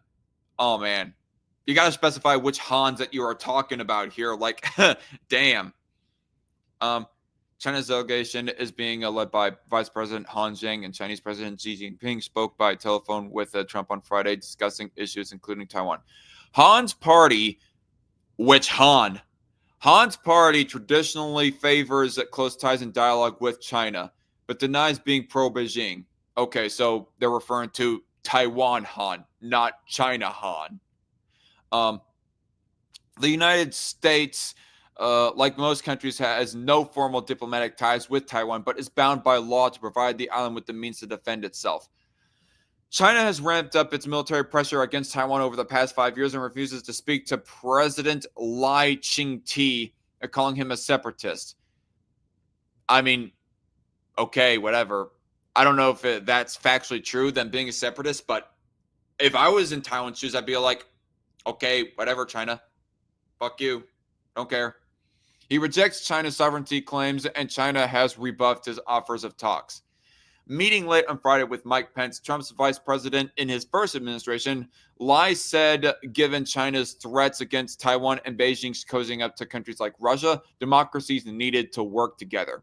I believe that when the partnership between Taiwan and the United States becomes stronger, the power to maintain peace and stability in the world also becomes stronger, Lai told Pence. End of article. So,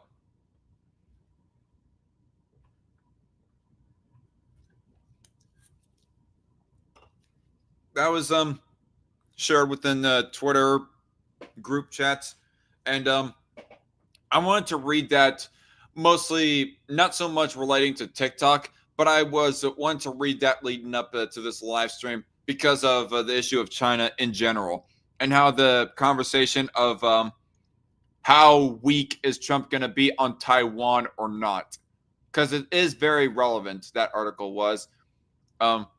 As it gone mentioning of how that he, in his first administration, opened up the arms selling to Taiwan. Anyway, but going back to TikTok, here, let me check something. I got 29 minutes left on this gameplay footage. That is quite lengthy. Anyway, this from freepress.net. Why the TikTok ban is a terrible idea. Now, again, keep in mind, I also have an article that is pro TikTok ban. So I just wanted to get both sides of the argument on this, because like I said multiple times throughout this live stream, I am not hard line for TikTok ban, but I'm not necessarily against but I'm not necessarily against being anti-TikTok ban either, because I do hear the arguments for both sides. Why the TikTok ban is a terrible idea. Update on January 17, 2025, the Supreme Court upheld the federal TikTok ban. This is unconstitutional, a violation of Americans' free speech rights. Scroll below to learn more. Again, so kind of what I said to official Spiritwalker earlier in this live stream. It's not a violation on individual American TikTok users' free speech. They can ultimately practice their free speech on other social media platforms. What it is a ban on ByteDance doing business within the United States via, having people use TikTok. I also find it funny that this article did not update us to more modern times, because a lot has happened within the last few days. Sure, January 17th, the Supreme Court upheld the TikTok ban, but then a few days later, Trump has signed an executive order staving off, what am I trying to say? I'm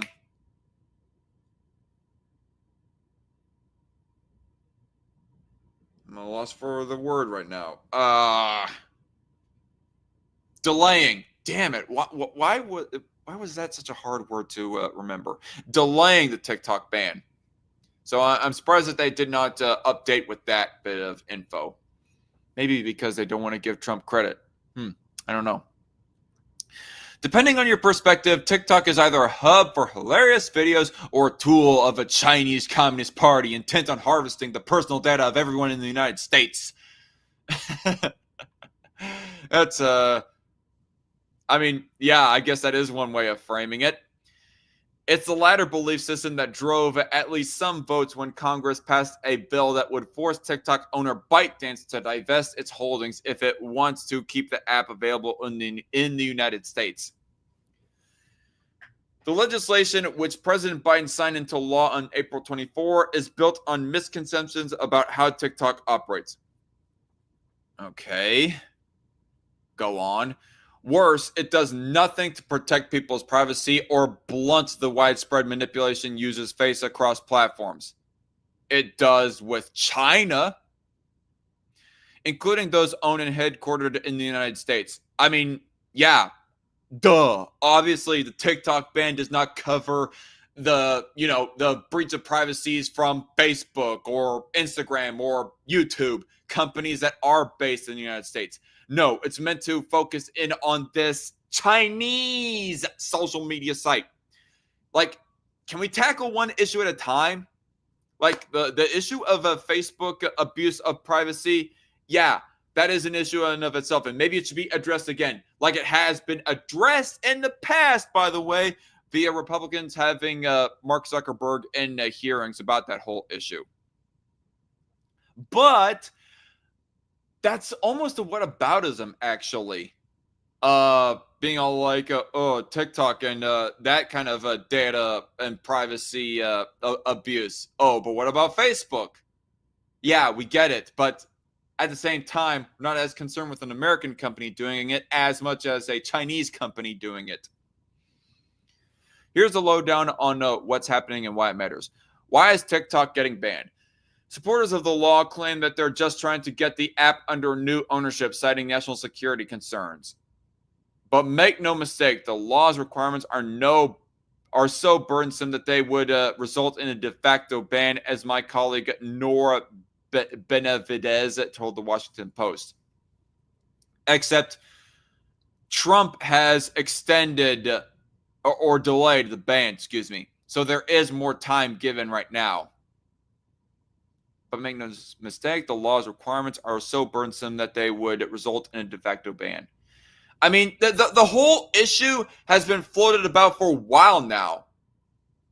I mean, as soon as the first major politician, that being Trump, obviously, back in 2020, as soon as Trump, back in 2020, suggested banning TikTok, they could have worked on possibly selling it if they had to. They had all that time, and yet they decided not to for some dumbass reason.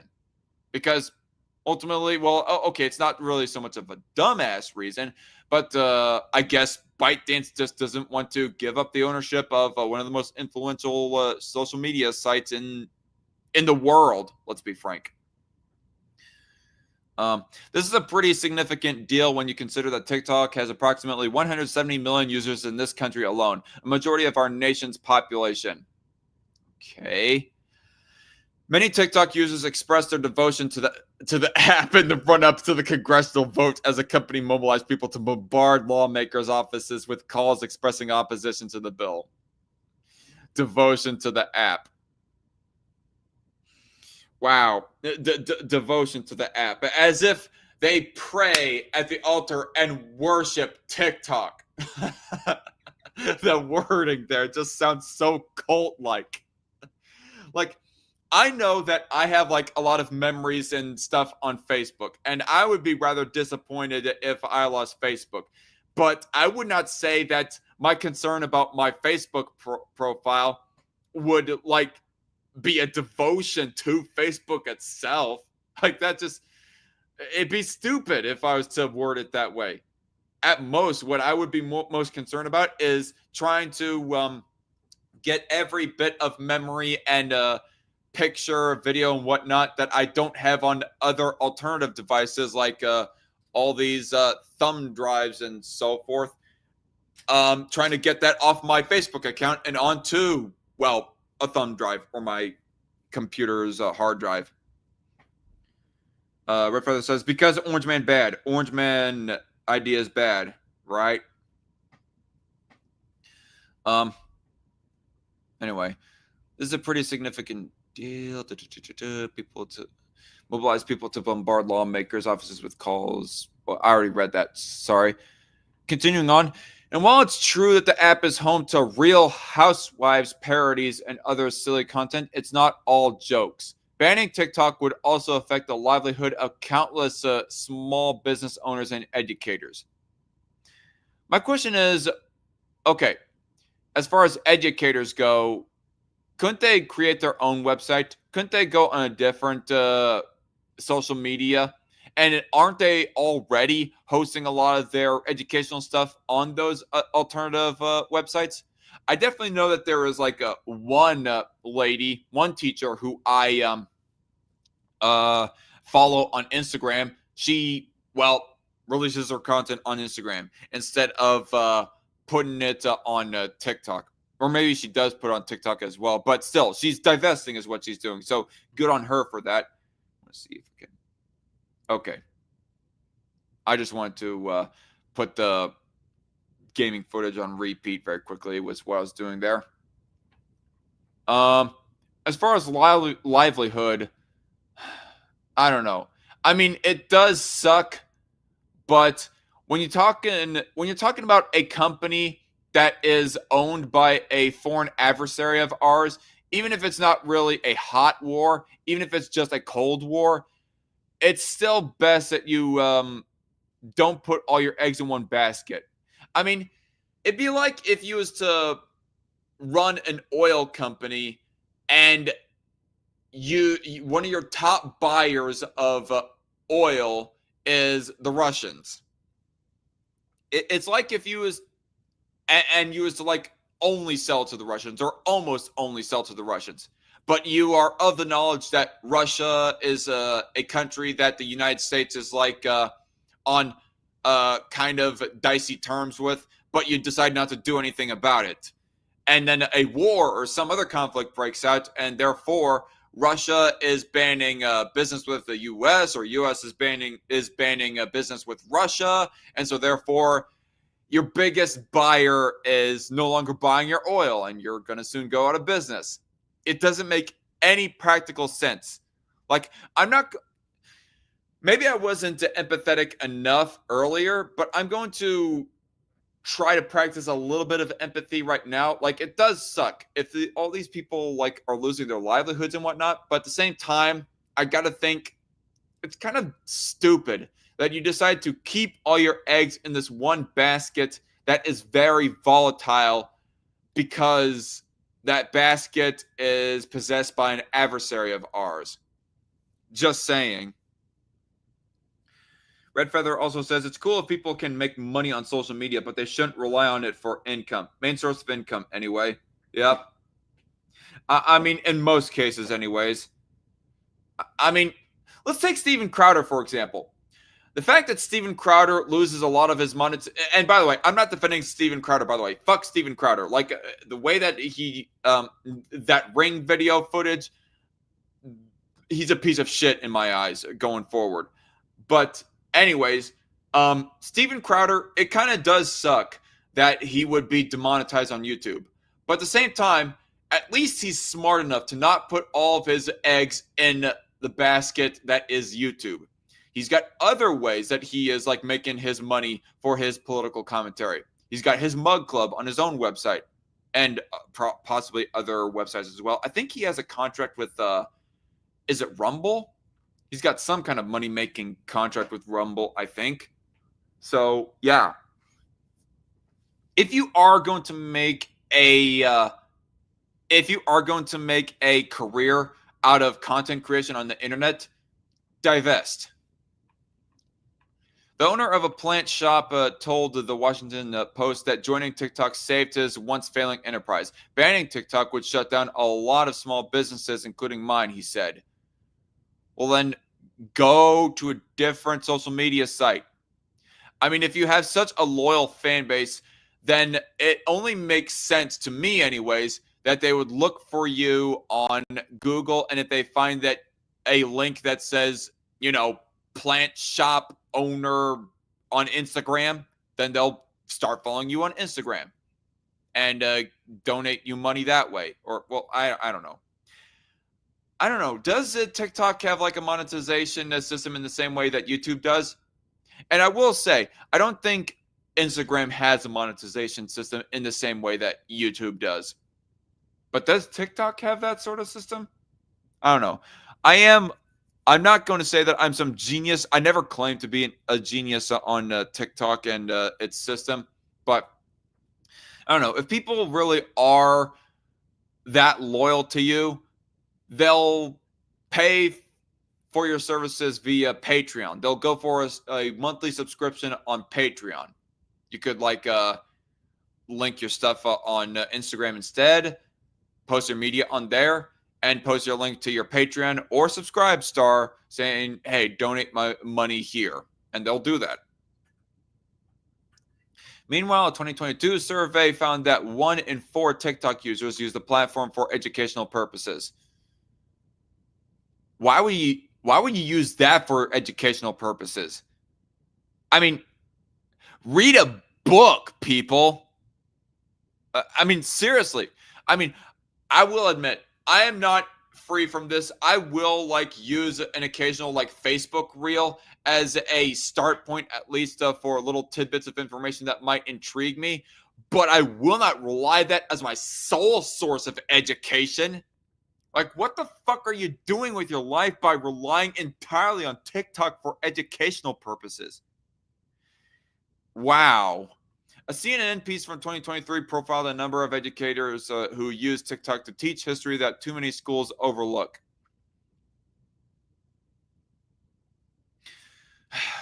Earlier point still stands. Moving on. Khalil Green, for example, launched a series called Hidden History that has covered, among other topics, the xenophobic origins of the Pledge of Allegiance. Oh, fuck off. The Pledge of Allegiance is the only way that the Pledge of Allegiance to the flag. Oh, God. I mean, is saying that Russian culture is bad, or even British culture when we were enemies with them is bad, is considered xenophobic. Well, then, fuck it. I guess xenophobia did nothing wrong then. I mean, I'm not going to say that all culture is bad. Fuck no. In fact, I'm in an argument kind of right now with somebody over Facebook about the issue of what culture is acceptable or not. But if you're saying that pledging your allegiance to the United States of America instead of, let's say, Saudi Arabia or China or Russia, if you're going to say prioritizing your allegiance to U.S. over those other countries is xenophobic, well, then you are really devaluing the term xenophobic. I don't know. Xenophobia, in my opinion, seems to be one of those accusations of bigotry that seems to hit the least hard. Still a soy boy for using that term unironically, though. Is TikTok spying on you? Using a rideshare app, browsing an online store, all kinds of everyday activities generate personal data about our identities, preferences, behaviors, and more. At any given time, dozens of corporations, including social media platforms, are tracking us, analyzing our behaviors, and profiting off of our private information. Excuse me. If you want absolutely nobody to... This is my commentary, by the way, not the article. If you want absolutely nobody to spy on you, then get rid of all social media and just entirely. But that's not really the issue here. I don't get why people are using this argument. It's not that people are parading around the topic of we are being spied on and just leaving it at that.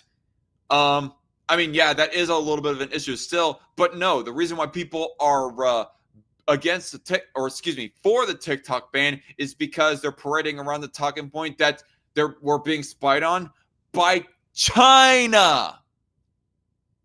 China, that's the key word right there. Ridiculous. Do these anti-TikTok ban people not get it?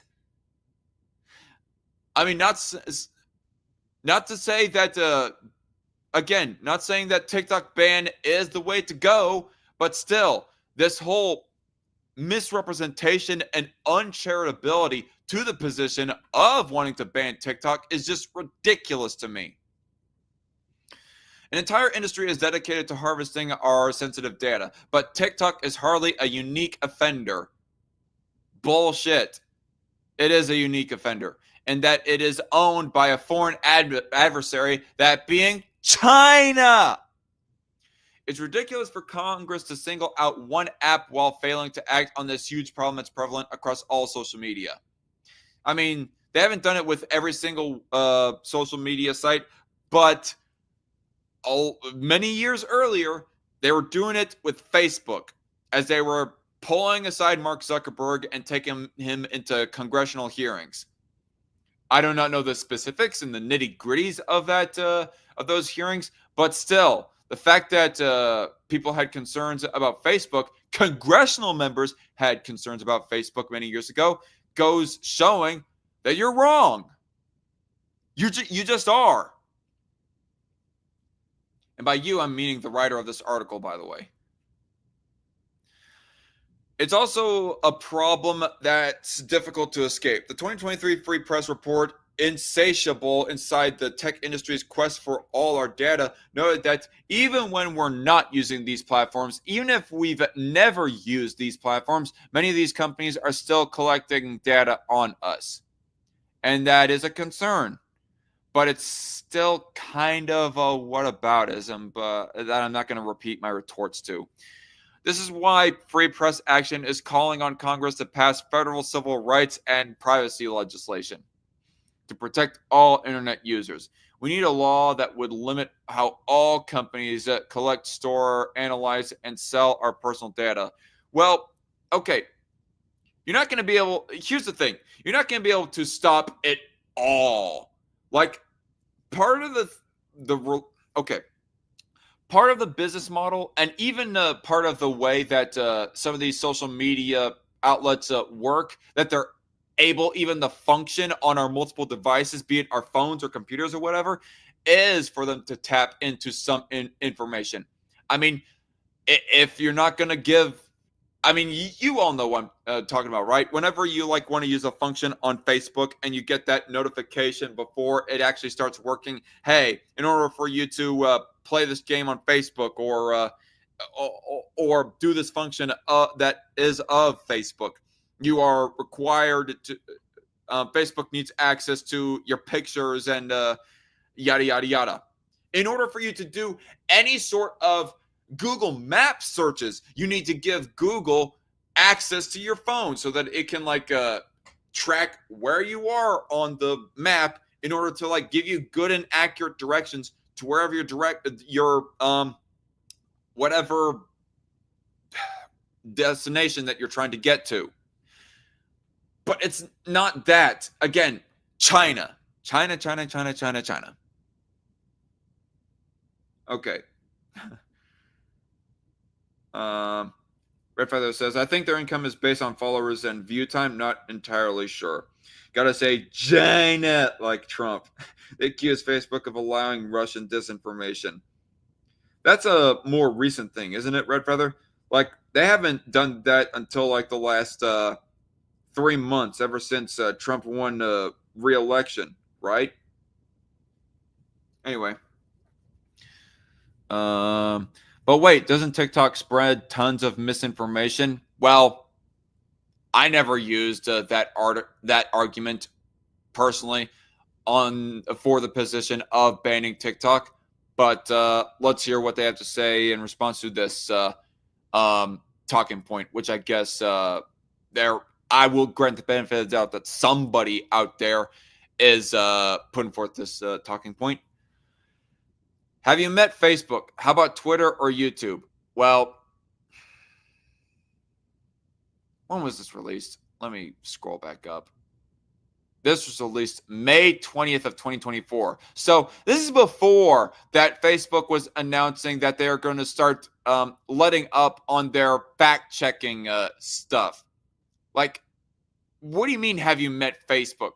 Facebook has been doing everything within its power to, massive air quotes, fact check one of the more radical conservative claims, of how that the assassination attempt of Trump, it was a conspiracy all along, Secret Service agents, they were in on the plot. God, I had got a post of mine struck down on Facebook because of the fact that I shared the one picture of him pumping his fist in the air.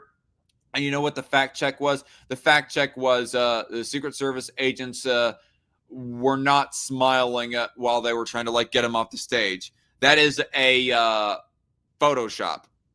But guess what? I did not share that picture. I shared a picture that blatantly showed them not smiling.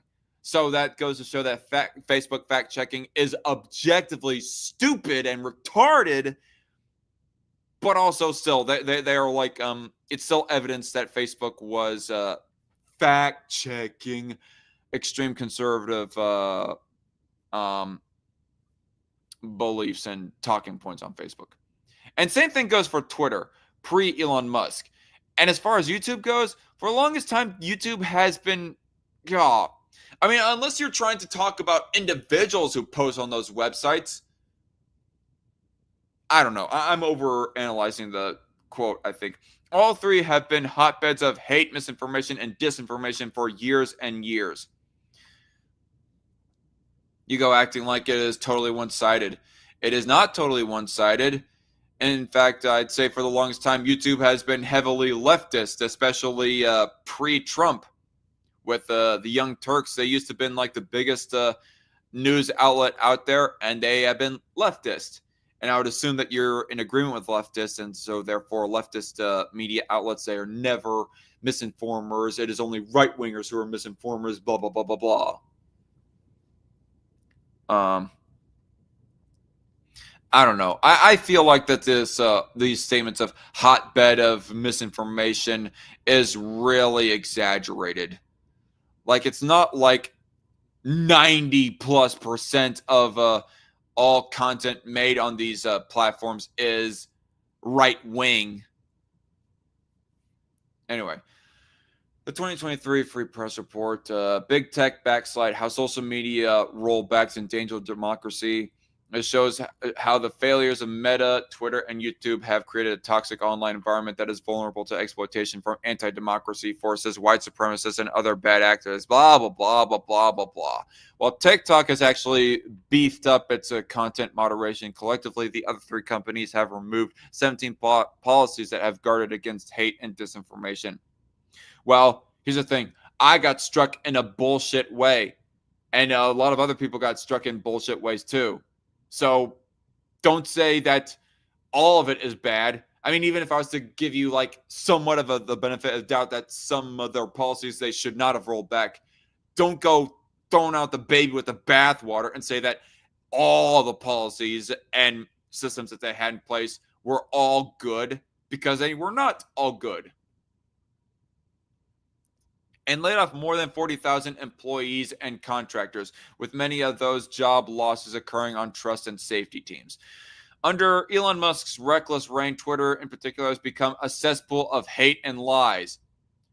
You know what they replaced the fact-checking system with? A Twitter notes system. And not just right-wingers can use the Twitter notes system. Leftists can use that as well. At least as far as I know anyways. Musk has gutted content moderation policies and reinstated thousands of previously banned accounts belonging to racists, misogynists, and other extremists. Oh, wow, wow, wow, wow. Twitter is not my safe space echo chamber anymore. Not that I think that racists and misogynists and certain types of extremists are good people, but still. So while TikTok hardly gets a pass on this front, it also doesn't make sense to ban it while leaving these other platforms untouched. Oh, yeah, sure. Let's put in forth government law to make sure that all these different types of people are banned from using social media. Like, you want to talk about restriction? Actually, fuck. This is actually pretty fucking hypocritical.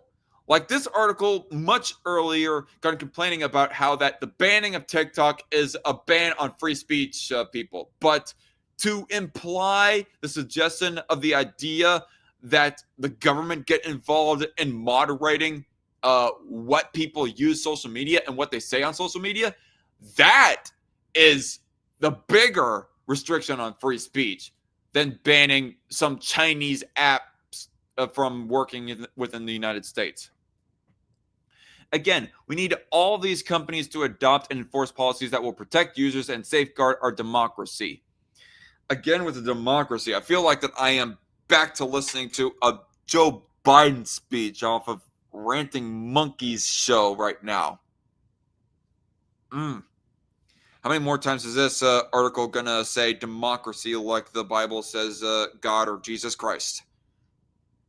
And by the way, I do believe in God and Jesus Christ, but still, I mean, I unironically do have a faith in religion about God.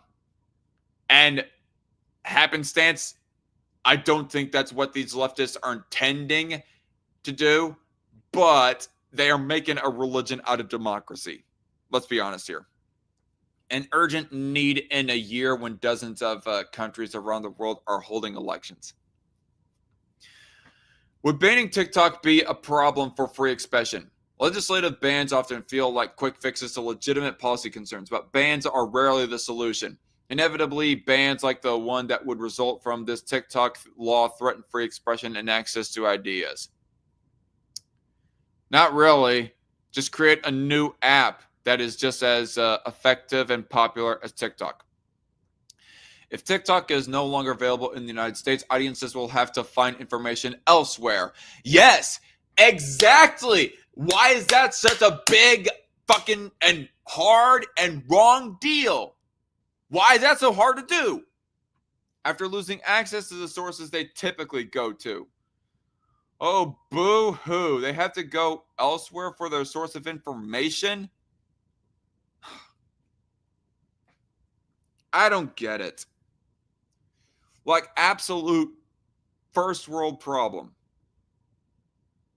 Like, yeah, I don't want the country, I don't want the government like banning left, right, and center different news websites. Like, yeah, sure, if the U.S. government was to like ban, let's say, for example, Washington Examiner, I could always go to CNS News or New York Post alternatively for news that kind of slants or gives the news in a little bit more of a right-wing viewpoint. But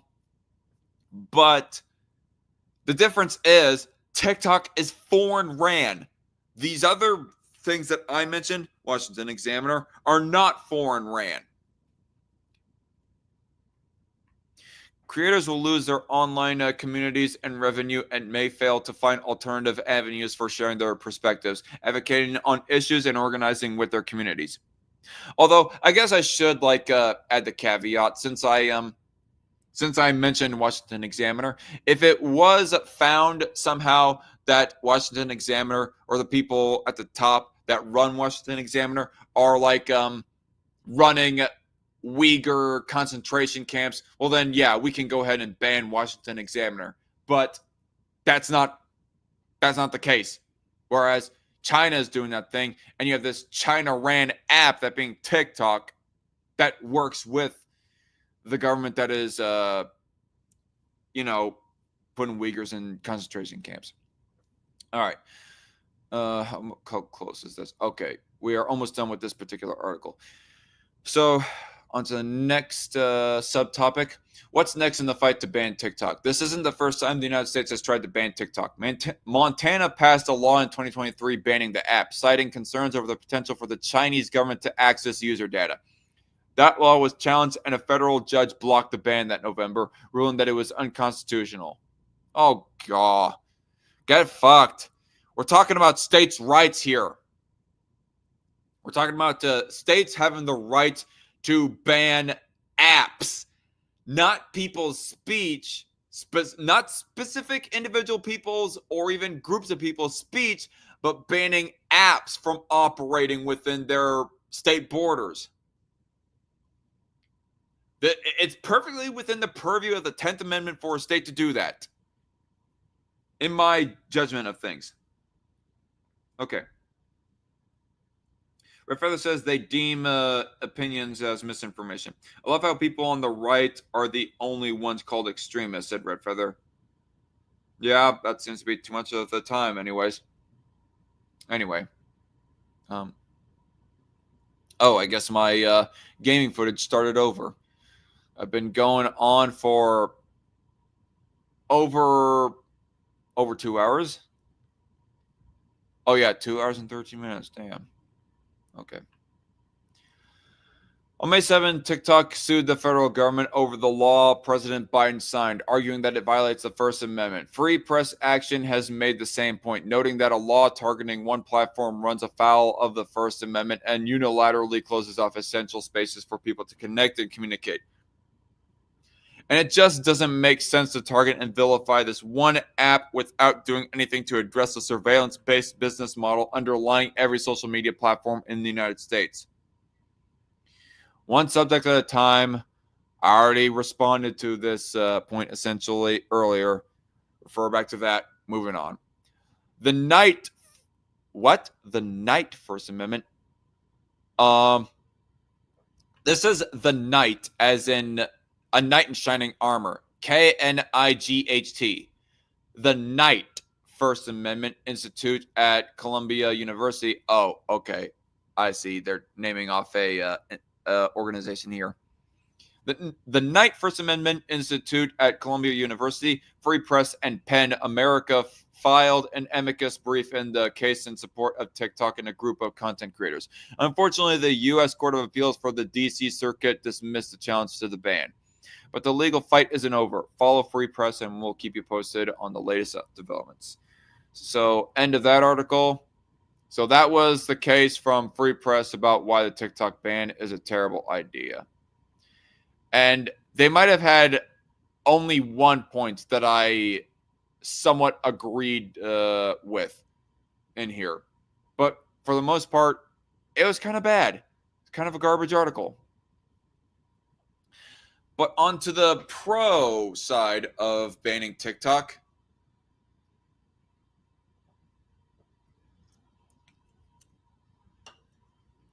Pennsylvania Capitol Star, why a TikTok ban is good for America. It might be excusable for some citizens to be lulled to sleep by the happenings of the American political system. After all, there's not much that Congress is able to accomplish with party control divided between two chambers and an insurgent wing of the House Republicans causing headaches for Speaker Mike Johnson, Republican of Louisiana. Not to mention a repeat of the 2020 presidential election has not stirred much excitement among the electorate. So this was June 7, 2024, by the way. But within 1 year, over 170 million monthly TikTok users in the United States could wake up to the reality that they no longer have access to the popular social media platform. Congress recently passed a foreign assistance bill that included a measure to ban TikTok in the U.S. if its parent company, ByteDance, does not divest its holdings to a U.S. firm within 9 months. President Biden, who can extend the time frame by 3 months, signed the bill into law on April 24th. Okay, this is a bit weird. I guess there is some clause in the law that if and whenever that the president wants to extend it by 3 months, they can do it. And I guess that power therefore extends to Trump by default now that he's, well, as of yesterday, become president.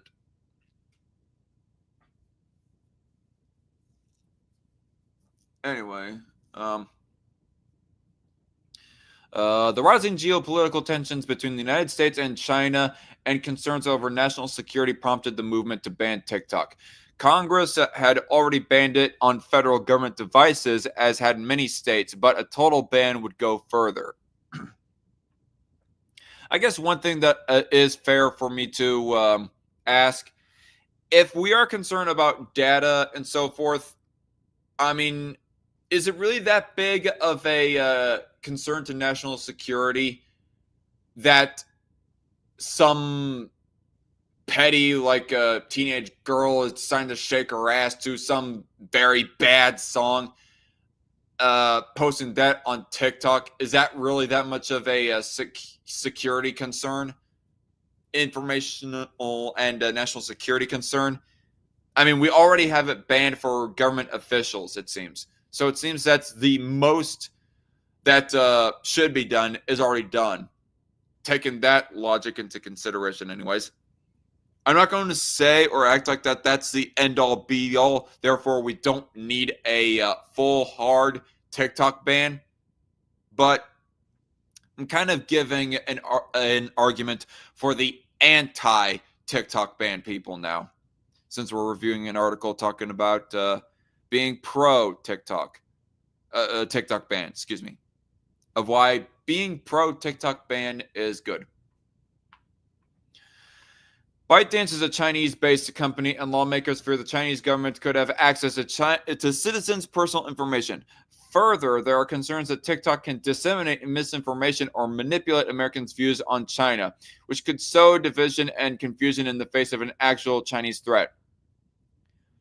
That's not exactly a good argument there either, because honestly, China has their grubby little influences as far as disinformation and misinformation with the United States goes in Hollywood by having so many directors and producers and whatnot in Hollywood by the balls as far as their box office receipts go.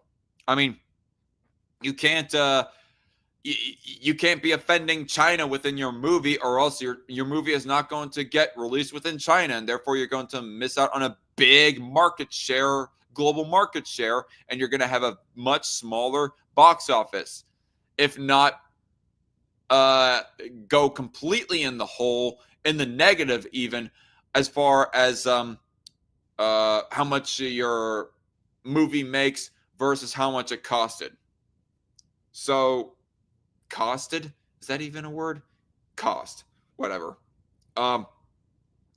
So, with this logic taken into consideration, at that point, you might as well be banning Hollywood from doing business with China, because the only reason why there isn't like some big time anti-China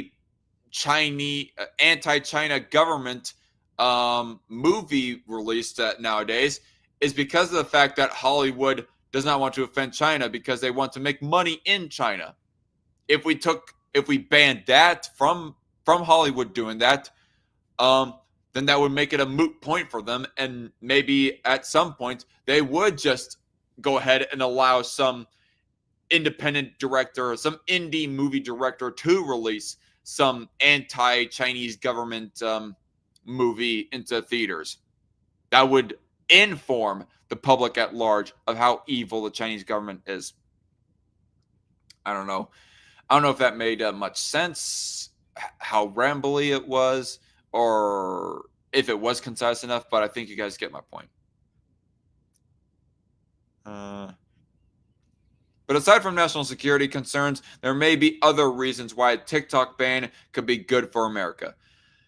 First, a TikTok ban could motivate young Americans to pay more attention to politics. Doubt it. If I'm to be fair, I think that with the rise of TikTok, I think that's actually the opposite. That young Americans, are paying more attention to politics because of TikTok. Not TikTok is preventing them from paying attention to American politics. I mean, yeah, TikTok is having a detrimental effect on young Americans' attention spans, but to say that it is making them non-attentive to politics at all in general, as far as I'm concerned, and as far as my observation of things goes, is wrong. This is another bad argument from this article right here. It is not often that something that is readily available and common to Americans is taken away from them. Wait, whoa. First, a TikTok ban could motivate young Americans to pay more attention to politics. It is not often that something that is readily available and common to Americans is taken away from them. Okay. I'm not so sure what the connecting point was between those two sentences. Anyway, according to the Pew Research Center, a majority of adults under 30 and teens use TikTok. Within a year, a resource that millions of Americans not only rely on for entertainment and socializing, but also for marketing their small businesses, educating themselves on DIY projects, and informing themselves about the latest news and information could disappear. So, that latter point right there. Informing themselves about the latest news and information could disappear. You have contradicted your own first sentence within this very paragraph, when you earlier said a TikTok ban could motivate the young Americans to pay more attention to politics. So first it was all like a TikTok ban could motivate young Americans to pay more attention to politics, and then next it was all like informing themselves about the latest news and information could disappear in regards of banning TikTok. Pick one point. It's not, you can't have it both ways. Don't contradict yourself. You're making me not like you, Mr. Jonathan Rothermel, the writer of this article. And again, I am sympathetic towards the idea of banning TikTok, but this is not good argumentation for it. While U.S. Representative Maxwell Frost, Democrat of Florida, the only Gen Z elected member of Congress, believes that a ban... Really? The only Gen Z? I guess so. I sometimes forget that Alexandria Ocasio-Cortez is actually a couple years older than me, and I'm millennial. So, I guess so. While U.S. Representative Maxwell Frost, Democrat of Florida, the only Gen Z elected member of Congress, believes that a ban will harm Democrats' ability to reach out to young voters, the ban could be a wake-up call to younger Americans. The banning of a social media platform seems like it would be something found in Putin's Russia or Xi's China rather than Biden's America. Wait, what? The banning of a social media platform seems like it would be something found in Putin's... I'm almost getting the impression like this article was clickbait. It says, why a TikTok ban is good for America, the title goes, but factoring in that the previous contradictory paragraph with this following paragraph right here, it's like as if the article is trying to make an argument against banning TikTok. But the article title makes it like it isn't. Okay. I'm going to keep reading, but I did not know that clickbait articles were a thing. I mean, that is if this was intended as a clickbait article. The potential ban could prompt more young people to learn more about politics and to engage with the political process that led to the law in the first place. It may even, okay, I guess there's a little bit of an attempt at making an argument for banning it. It may even spark discussions about civil liberties and the challenge of finding the proper balance between security and free speech rights. A debate already underway in the wake of university campus protests in support of Palestinians across the country. Civil liberties. Proper balance between security and free speech rights. Except this isn't free speech rights. Again, if there's like some American TikTok user who is spouting pro-China talking points, they can spout those very same pro-China talking points on YouTube, on Facebook, and other sites that are based in America and ran in America. But yeah, still. Second, a TikTok ban focuses more attention on the reliance of social media as a source of news. If a major concern over TikTok is China's potential ability to spread misleading information, does this not also apply to other social media platforms by users with nefarious intentions? So, I guess this person's hope is that if TikTok was banned, it will wake up those former TikTok users to, how is Facebook lying to me now? Or this news site on Facebook, how is it lying to me? I need a swig of water.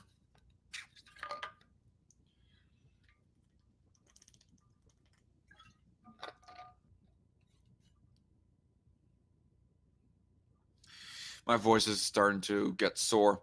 Increasingly more Americans, especially younger generations, rely on social media for their political news, while some social media platforms have safeguards to mitigate the spread of misinformation. Social media posts are not scrutinized for veracity by the same standards as more traditional media outlets.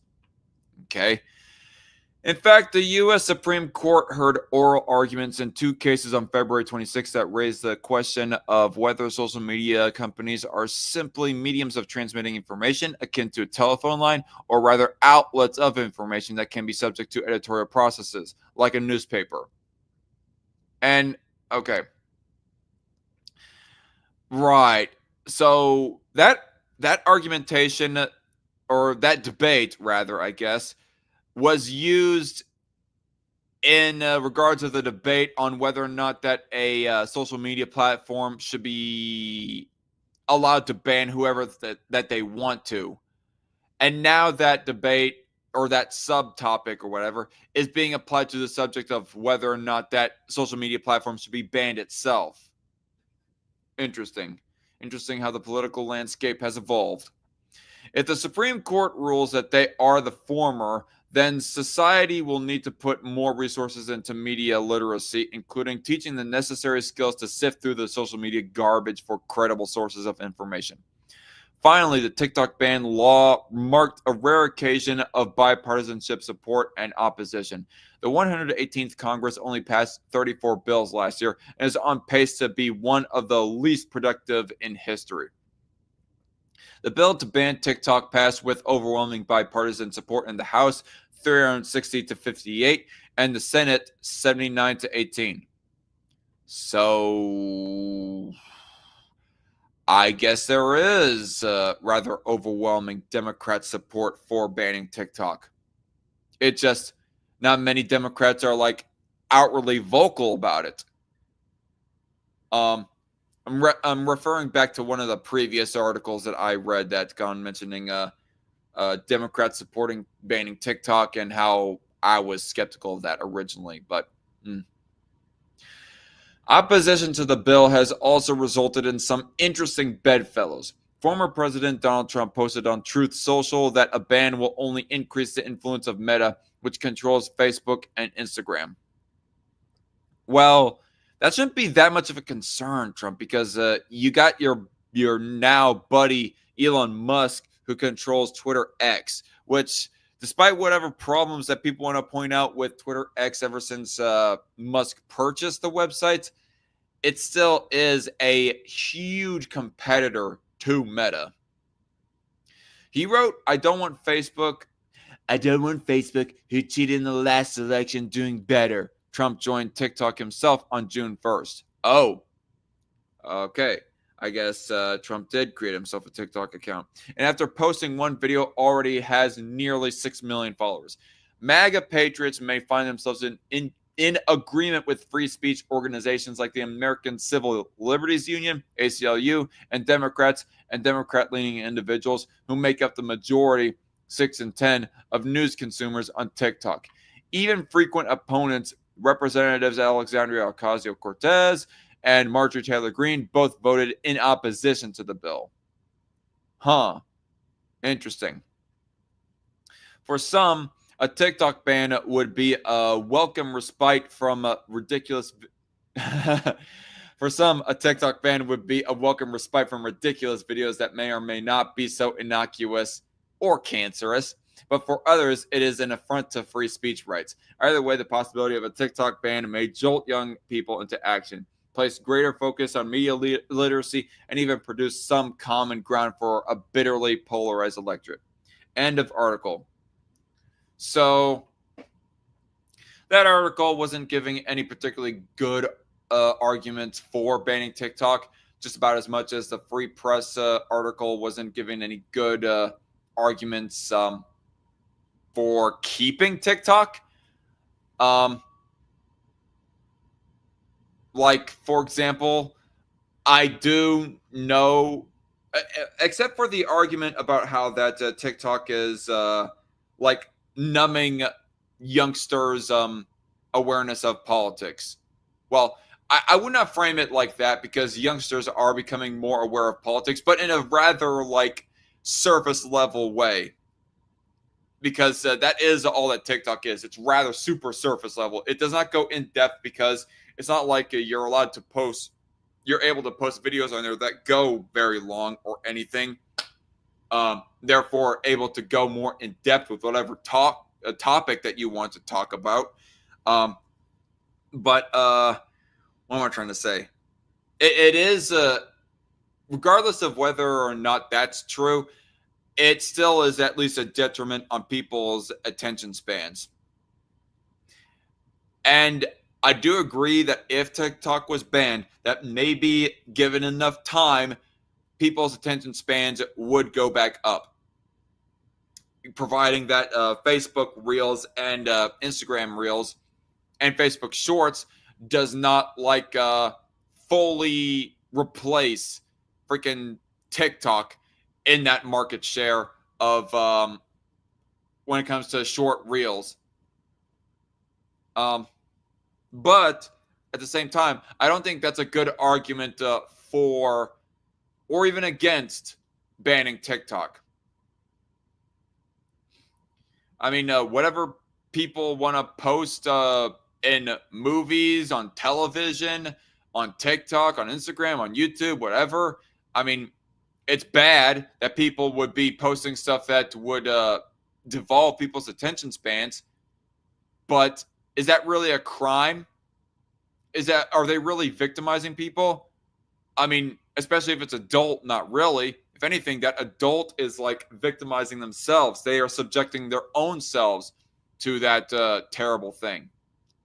It's not like, it's not like whoever posts whatever media that does whatever effect on a person, that they're being forced to watch that content.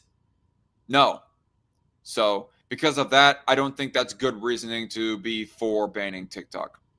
The only reason why I am sympathetic towards banning TikTok is because specifically it is ran by a foreign adversary of ours who we at multiple points seem to be close to the area of getting in a hot war with, that being China. But right now, I don't know if I'm fully convinced either way, much less am I convinced to be less sympathetic towards a TikTok ban. I mean, I have my own reasons, and I'm not dissuaded from those reasons. I just gotta say that these particular reasons right here were kind of bad. I was hoping that maybe that the one article that gone talking about why banning TikTok is bad was going to go into the how vague that the TikTok ban bill was, because I thought I heard some argument that why it's bad is because the wording of the bill says it will ban any website, any social media platform that is considered, quote unquote, a national security threat. And just keeping it vaguely like that means that anything or almost anything could be considered a national security threat. And so therefore, it will get shut down according to that bill or to this bill. But no, it did not even go pointing that out. I mean, that is, if that is true anyways. I do not know if the exact wording of the TikTok ban bill is that vague. And maybe that's why I should look up to see if I can find a copy of the TikTok ban bill in order to convince myself either way of that talking point about the ban. But that is not for tonight because it is getting late. I know it's only 9:08 p.m. here in the Midwest, but I wake up for gym in the morning right before work. And by wake up for gym in the morning, I'm meaning 4:20 a.m. So I'm already going to get less than 8 hours of sleep. And I've been wanting a better night of sleep than last night because I got a few minutes less than 6 hours last night. But anyway, enough dilly-dallying. I got to get out of here. Thank you all for watching, for listening to my ramblings and my random rabbit hole reading of these multitude of topics in relation to China and TikTok and Trump and Ron DeSantis. And maybe I'll do another research stream like this whenever I really feel motivated, because there is some topic that has become very heated and very important within our national discourse. Yeah, bye-bye, Red Feather. Take care. Y'all have a good night. God bless. See you later. Bye.